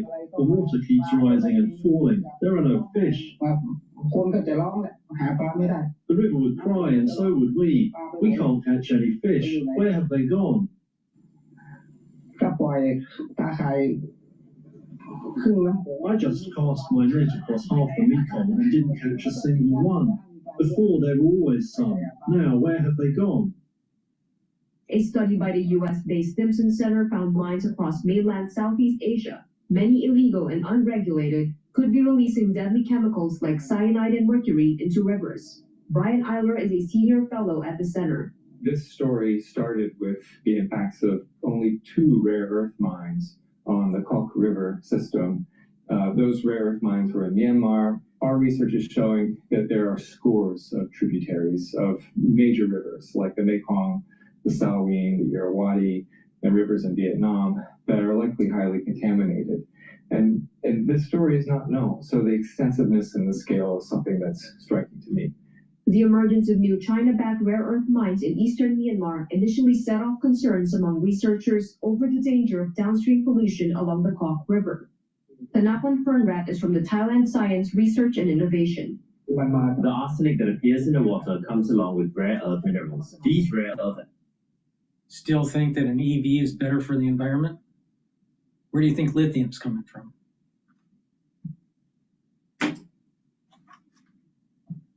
Are also associated with radioactive elements. Their concentrations rise and fall together. It has only been 2 years since the rise of rare earth and gold mining in Myanmar at the Kok River's source. If this continues, nature will no longer be able to resist it, and contamination levels will rise sharply. From Myanmar's mining sites, raw materials are shipped to China for processing. Beijing dominates global rare earth production and has used these minerals as leverage in its trade war with the US. In response to questions from Reuters, China's foreign ministry said it was not aware of the situation on river pollution. Meanwhile, Thailand has set up 3 new task forces to coordinate international cooperation, monitor health impacts, and secure alternative water sources for communities along affected rivers. French President Emmanuel Macron wrapping up his China trip without securing any major commercial deals. He had another sit-down with party leader Xi Jinping in Chengdu on Friday. And despite bringing 6 ministers and over 30 company executives with him on the trip, Macron didn't quite get what he was hoping for. Both countries only signed 12 broad cooperation agreements, ranging from nuclear energy to panda conservation. They also pledged to work more closely on global challenges, worth noting the total sum of the agreements was not disclosed. In comparison, in 2019, Macron struck over 40 trade deals during his China visit, worth over $15 billion.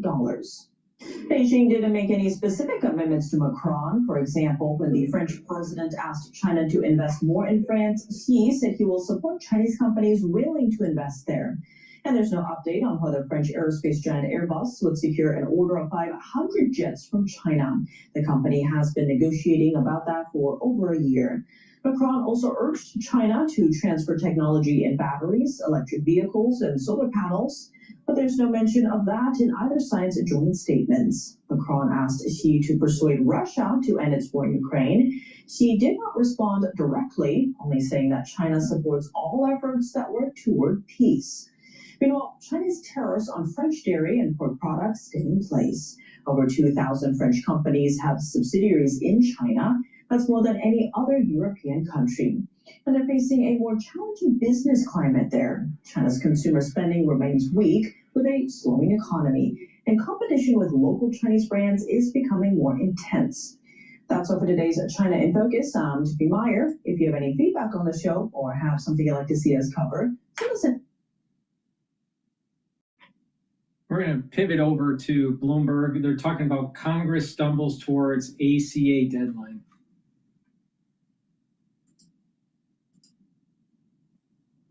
And that then becomes a question of, are we going to see a Reconciliation 2.0 bill next year that has to do with Obamacare? Yep. You know, it's extremely difficult. I mean, you go back to Senator McCain with the thumbs down vote. Yes, sir. The margins for Republicans were stronger there than they are now. Right. And so we just go back to the idea that there's two catalysts here, the end of the month and next year. For the end of the month, long odds, skeptical. That's what Dwayne was saying in his notes. For next year, we'll have to see what happens because there's more time for the Republicans to stew on the idea and get something to the floor. Do you listen in on Dwayne's calls the way I listen in on your calls? Absolutely. You do, yeah. That's how you know what the buzz is, right? I've told you guys this before. We're all in the same row. And when Nathan or his colleagues put the headset on, it's usually about to get good. Are people calling you about this? Is this an investment a question for folks right now, or is it just about the insurers? How does Wall Street? It's about the insurers. Yeah. I mean, it's just whether or not are those premiums going to be there next year or not. And you know, the idea of a healthcare plan writ large. I mean, this is something that we've got time to talk about this because from the market perspective, it is the end of the month. That's the catalyst that people are focused on. For the the larger plan, we've got plenty of time to talk about it. Big Bloomberg story today about the Farm Bill. If you hadn't heard about this yet, the president's going to sign an EO, it looks like later on, and we'll cover this. $12 billion in assistance to hit the farmers who have had, obviously, a lot to deal with when it comes to tariffs. The aid would include up to $11 billion in one-time payments to crop farmers under the Department of Agriculture's newly designated Farmer Bridge Assistance Program. The rest reserved for crops not covered under the FBA. Is this enough to keep farmers afloat? No. Okay, then. The story from the farmers here is trade, not aid. Because what this is going down, they don't want this. Well, they'll take it, but obviously this is not going to help them because you have a bad situation where you have low crop prices, high production costs, and you also have China not purchasing soybeans and other agricultural products like they have in years past. You put all three of them together, you get a really nasty trifecta that are impacting U.S. farmers at the moment. Now, in terms of what this is doing, this is a little bit late to the game. Spring planting season, at least the CapEx purchasing and negotiations started a couple of weeks ago. So if you talk about the government bureaucracy, if this comes out in January, a couple of weeks late. Yeah. But when this happened back in 2018 and 2019, there were about 644,000 farms that took around an average about $22,000 worth of aid. That's not going to save your farm. What's going to save your farm is additional, just essentially a change of those factors that I just mentioned about. And that's why I think that this is just the first step of more aid that's coming in the next year, because, you've had some members of the House Ag Committee on the Republican side float up to potentially as much as $50 billion in aid for farmers. But if you go out to the Farm Bill, you talk to our clients out there, they want trade, not aid. Wow. How do you guys come up with this? Trade, not aid. James, do we need to be rhyming more, I feel like, on the program? I mean, just to be part of the culture here in Washington. Do you have guys with terminals driving tractors around? I mean, that's part of... We have terminals all over the world. Of course, but what do they do in the farm business with a terminal? Is it about gauging prices? Are they like plotting out? I mean, we have so many folks that have exposure to the commodity markets. Yeah. I mean, wheat in particular, soybeans. And they pick up the phone and call you on this, which is why you know so much about it. So what are the questions we should be asking then? He's going to sign this thing at 2:00. And Congress then just immediately needs to start working on more for next year's. Well, I think the immediate question is how quickly can the USDA and the Farm Services Agency get that aid out? Because, obviously we have a time crunch with the holidays. Sure. And the way it worked back in 2018 is they actually put a link on the website and said, please call us if you need aid. and then we'll actually start the approval process. Should take about 3 to 6 weeks. I mean, obviously the holidays put a little bit of there, but if you're a farmer, you're looking probably around 3 to 6 weeks before you get that aid, and that's being on the quick side. Then the other perspective is how are we going to do it more? Because ultimately, if you're going to go to a number that's 50 billion, eventually you're going to have to get into congressional authorization. They're doing this under the allocation of already pre-existing funds, and there's only so much you can do. So are we going to do this as part of the light farm bill that negotiations are taking place next year? Is this part of the shutdown negotiations of January? Still to be determined, but I think the farmers who are accepting this right now are saying, look, we're going to use most of this for our fourth quarter CapEx spending, a little bit of seed, maybe try and get some planting out there. But then in terms of like how we're going to survive going forward, are we going to have low crop prices, high production costs? Or are we going to get better trade terms with China? Wow. You know, no amount of aid is going to really change that. This is a big story, proving again that Nathan Dean can talk about anything that I ask him about here when it comes to policy, which is why he is the senior U.S. policy analyst. And with the Patagonia fleece today reminding us that he is America's dad, you need to get some BI swag for all of us now, apparently you as well. We're trying. Please go to my store, the-studio-reykjavik.com. Get the Gladiator barley. This is very similar to the heirloom barley, but this also helps to build muscle. So if you want to build muscle, take the Gladiator barley, do some resistance training. This is a month supply. This will also detoxify your body, bring down inflammation, and soak up free radicals. You will recover quicker after your workout. And when you're detoxifying your body and bringing down inflammation and soaking up free radicals, you're helping your immune system. You're helping your endocrine system. You're helping your brain function and your cardiovascular system. The dual purpose product is very important to take every day. You can take this separately or with the barley. It works better if you take the barley, with the barley. Now, Boomer Boost has a very comprehensive compound profile shown on the screen. You can read the label on my website. This has 68 nutrients. This is going to help with cardiovascular health, brain function, musculature, boost up your energy levels, and rev up your metabolism. This is super powerful. You should be taking this every day. If you take this regularly, you're going to slow down the aging process. You're going to feel the effects of this within 72 hours. You're going to have a steady burn of energy throughout the whole day, no spiking. You're going to have more vitality. You're going to be very energetic. You're going to be wanting to be active. That's good, right? So please go to my store, get the Boomer Boost. Like I said, this also helps brain function. It's going to get rid of that brain fog. You're going to be able to concentrate. You're going to have better positive neuroplasticity over time. This is wonderful stuff. You can stack it with the Gladiator barley or the heirloom barley for max benefits. It's a great way to control your A1C levels. So please go to my store, get the Boomer Boost, get the Gladiator barley or the heirloom barley. All right. Let's listen into Jamie Dimon says, we'll get involved in the fight if Mondani harms New York City. Well, it's a little too late. And what I've noticed as Mondani starts speaking, even though he hasn't taken the oath of office yet for the mayoralship of New York City, he's starting to have hubris. You're starting to see the tyrannical regime starting to move forward. That's what you get for a Marxist. For JP Morgan Chairman and CEO Jamie Dimon in an exclusive interview with me yesterday on AI investing and cryptocurrency, plus regulation, and also investing in the private credit space. We also talked about socialism coming to New York City, but we began by AI and jobs. Watch this.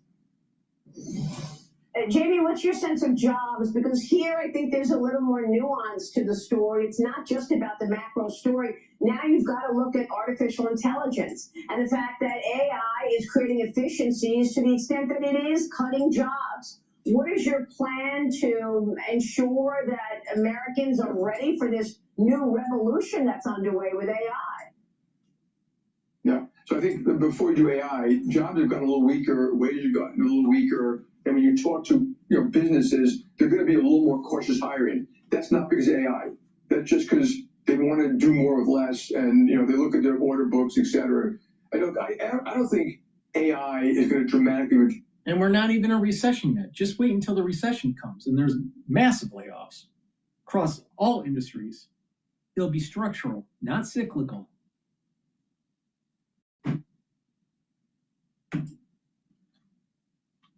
Jobs, like it was unbelievably next year. I think AI is real. We've been doing it since 2012. We have 2,000 people doing it, 500 use cases. We have large language models inside the company that we're using in our own documents, our own processing and stuff like that. We use it for risk, fraud, marketing, design, note-taking, idea generation, error management.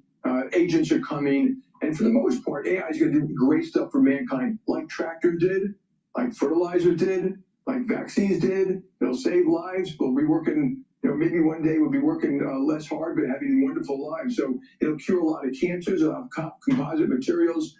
Now, of course, it needs to be properly regulated. There are downsides to AI, just like there are to airplanes, pharmaceuticals, cars. All things get used by bad people. So assuming that the government figured out some way to put guardrails around AI, but it will eliminate jobs. It doesn't. My energy bill dropped from $150 to $50 by doing this. My friends laughed at me when I spent $49 on a power saver device that could cut my. But it will eliminate jobs. That doesn't mean that people won't have other jobs. My advice to people would be, critical thinking, learn skills, learn your EQ, learn how to be good at a meeting, how to communicate, how to write. You'll have plenty of jobs. And if it does happen too fast for society, which is possible, we can't assimilate all those people that quickly. Like if you look at, what happened in farms and the internet and electricity, it took a while. This may be a little bit longer. It'll be a little harder to assimilate people. If we can't, we government and we the companies, society should look at how do we phase it in a way that we don't damage a lot of people. Like we should have done a little bit more on trade assistance years ago when you had a town that got damaged by the closure of a plant. And that you can do. You can, retrain people, relocate people. Blah, blah, blah, blah, blah. Nothing's going to happen. People are going to be laid off. People are going to complain. And then there's going to be more regulation. No, corporate isn't going to go, we're going to be good corporate citizens and help the labor force. No, they're not. It's all talk. Assistance, early retirement. And the next job may be a better job, but they have to learn how to do the job. And as you know, skills are, you can earn quite a bit of money with skills. And so, and then companies like us, we've been doing this a long time. If you can systematize through AI a certain job and help with the decision-making process and reduce error, why don't you just AI a CEO? Why do you need a CEO? The AI could be your CEO. Probably be better.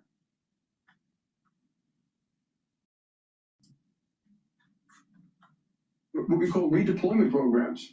We lose people because we close down, we go in, we look at a process, we go from 1,000 people to 400 people in a process. And almost always the 600 people get offered other jobs. They've got skills we like. They want to go, they could go and try other things. So I'm not afraid of it. We just maybe you're right, we should get ahead of it and maybe have some programs in place that can handle this if it starts happening too fast. I also don't think you're going to see it all happen this year. It isn't going to be like this year. If you look at this year, you have a huge amount of construction that needs to take place. And to do that construction. The foundation is being built to be able to rapidly deploy AI in the economy. It's going to take about 12 to 15 months. And then it's going to take some time to implement different processes within corporations.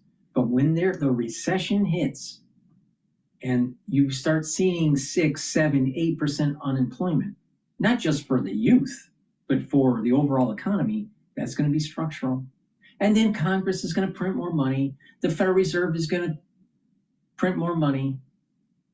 Congress is going to just issue more freebies, more stimulus programs, more social programs that we can't afford.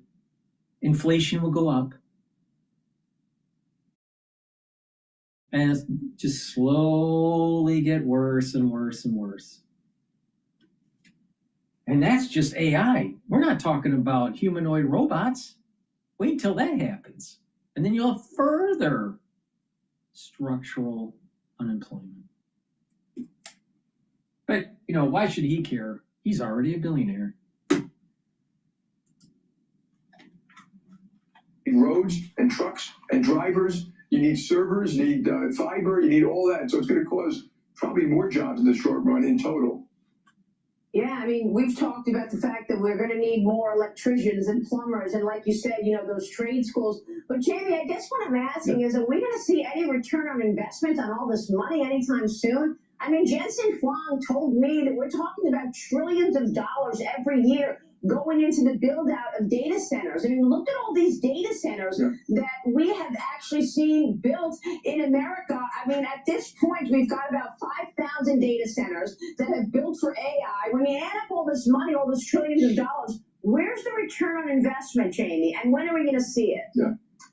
So I think I heard, I haven't read it yet, but I heard we did a research report about how much. It's $5 trillion, and that includes everything: the data centers, the servers, the chips. Wow. The fiber doesn't necessarily include the power plant or the transmission lines, but and then we were going through today, like where's the money going to come from? Public, private credit, specialized type of finance, asset-backed securities, and there was another report that does talk about what's the income that has to be paid to those units to make it worthwhile. So yeah, I look back at the internet a little bit. A lot went into it. There was a lot of success. A lot of people didn't make it. It turned out differently than people thought when it started. And I think you probably get some of that here. There will be big winners. You remember out of the internet, you got Google and Facebook and Amazon and tons of others and whole new technologies. But it took a while for some other things to come in, like the iPhone or something. So here, it will eventually pay off. Who pays off, who the winners are, who the losers are, which models win, which new chips. I'm not talking about the chips today, but the chips in 5 years. We don't know how it's all going to play out, but AI itself is real, and it gets. You actually look at the price of AI almost by the minute now, because you can actually buy a chip on time, like by the hour if you have to. So we'll see. We'll try to see how it plays out, but I think in total will pay for itself. Just fascinating. I know the hyperscalers have spent trillions already, but Jamie, how much are you spending on AI? Analysts tell me you spend about $18 billion a year on technology. Can you break it down and tell us how you spend that money? Yeah. So the 18 billion is, we call it 9 billion to run the bank. Think of the data centers, applications, networks, cyber, all the things we do just to run the bank. And maybe some number, not quite 9 billion, but like 9 billion is the future. That's new applications, new security protocols, new data centers, public cloud, private cloud. We use both the public cloud and the private cloud. We're reformatting all our data. You have to change the format of the data so it's usable by machine learning, generative AI, and other AI techniques, etc. That's all being done. We spend quite a bit of money doing AI. And it's not quite $1 billion. I said publicly somewhere too, but we think we have at least $2.5 billion of benefit from that, and that's on costs.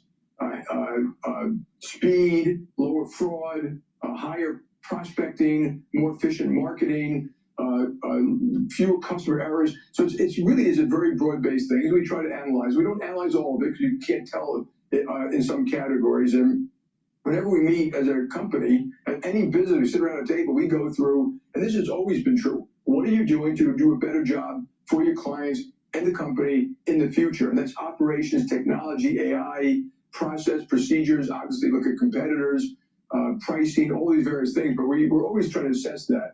We also watch what a lot of other people do. It's pretty extraordinary. I mean, people have come up with some fabulous ways of doing things, and we're not timid about looking at that and then saying we need to do that too.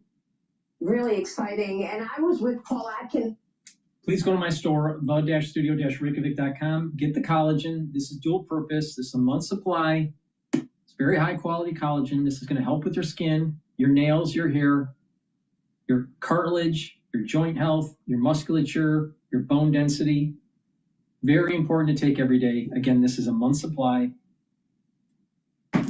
Also get the vitamin D3. Vitamin D3 is a cofactor for gene expression. It also helps cells to go into apoptosis if they're infected. That's why it's super important to take during the winter season. And the vitamin D3 helps to absorb calcium. Do some resistance training and build bone density. You can take it with the collagen. And C60. C60 is a very strong antioxidant. It's almost 1,000 times stronger than a molecule of vitamin C. Take a teaspoon a day, every day. preferably on an empty stomach. It's going to soak up free radicals, help the health of the cells in your tissues. Your cells will perform better. The mitochondria will be healthier, build more ATP, you'll have more energy. Soaking up free radicals at the vascular level is going to prevent plaque buildup.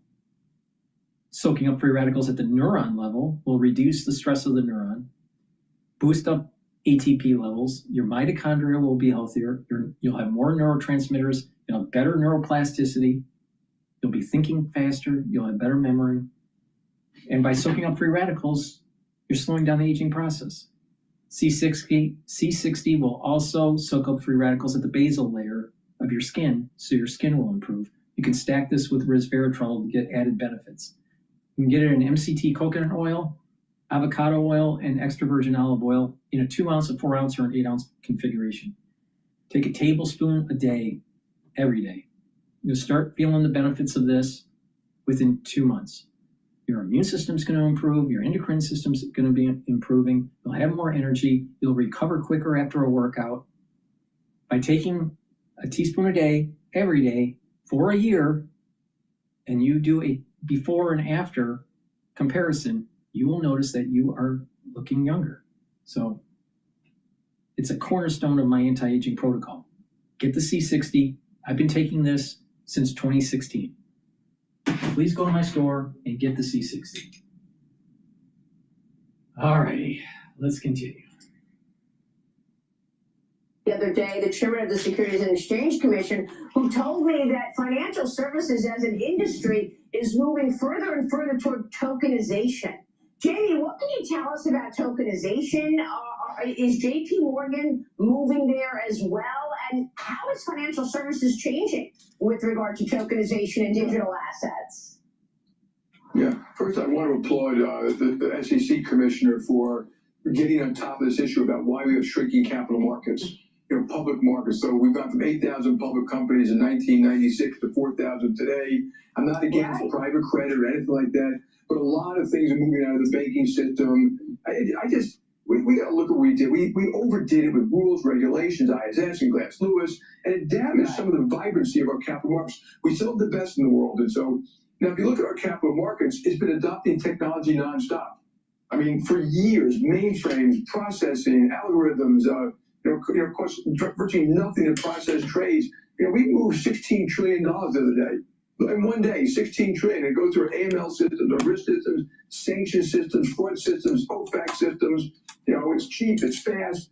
So we've always been using technology to do a better job for the client. And we're going to do the same thing in tokenization. So tokenization, blockchain is real. It's been around for quite a while, but now it's becoming more effective, more efficient because people are finding ways to do it faster and cheaper, permission or not permission. Smart contracts, I think, will probably be real. We're working on stable coin, and at JP Morgan, we have a JP Morgan deposit ready. And think of it as a token, which is a deposit, we can pay interest on it. And as a payment system and a network, we're involved. If we can use things like that to do something better, faster, cheaper for clients, we're going to. And it's just kind of the next generation of things that might do that. It should work for international payments better. If there are other things that won't work well for, like, in big wholesale payments, I would say, if I'm sending money to Fox and I send them a stable coin, they're going to say to me, just give me my money. Don't give me your stable coin. And so. Exactly. Domestic consumption or transactions, stablecoin doesn't mean anything. Now, if you have to go through some sort of international transaction, then maybe to reduce the conversion of a currency. But eventually, because currencies conversion, there's a lot of money for exchange to be made between exchanging currencies. So the bank will tokenize, use a stable coin, and then eventually they'll slowly add a transaction fee. Watch.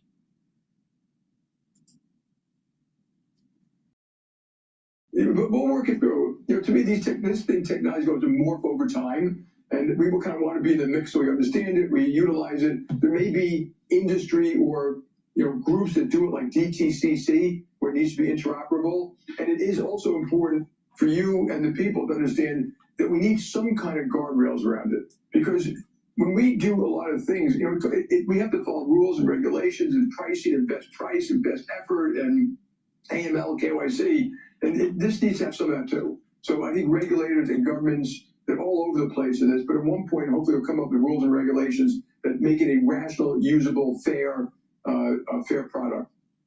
Well, I mean, it takes me to regulation, which of course we're seeing rolled back in a number of areas, whether it be the Federal Reserve and what you hear Mickey Bowman talking about, or I mean, even today there was a rule that was rolled back, the rule that was rescinded from a 2013 regulation that severely impacted leveraged lending.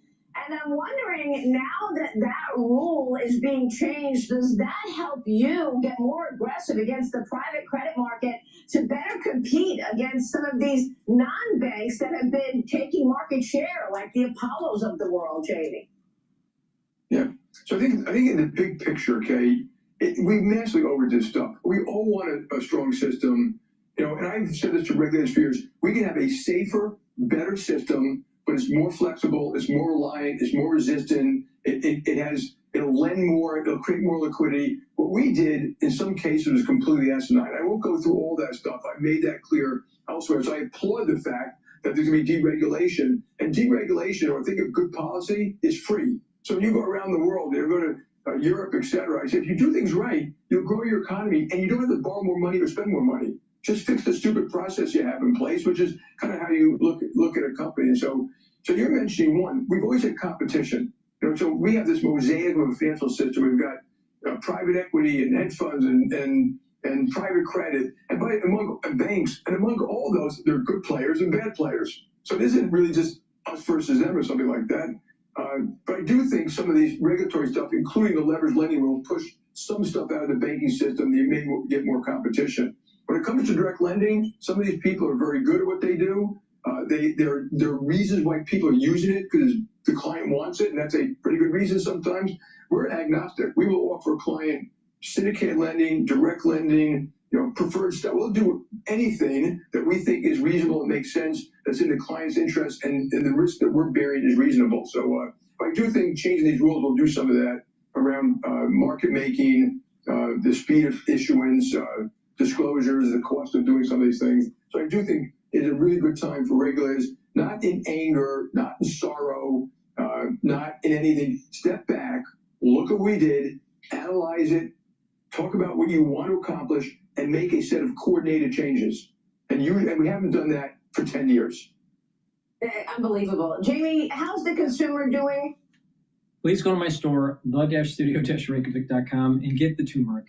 Turmeric will bring down inflammation and soak up free radicals. It's great to boost up that immune system and help with your cardiovascular health. Ashwagandha root controls your cortisol levels and controls your blood glucose levels. When you do that, you're helping your cardiovascular health and your immune system. Lignans. Lignans soaks up free radicals, brings down inflammation. It helps the immune system and your endocrine system. Stack them together. It's a very powerful stack to boost up that immune system and help with cardiovascular health. And by doing this on a regular basis, you're going to slow down the aging process. So please go to my store, the-studio-reykjavik.com. Get the great supplements I offer. Make sure you use discount 5. I want you to save some money. Use discount 5, all caps, discount number 5. Get $5 off. If you spend $100 or more, you get a free gift until supplies last. That's the end of my broadcast. Pay attention to what's going on in the Pacific. China's aggressive behavior against Taiwan is something to watch. I'm very concerned about it. Thank you for listening and have a nice day.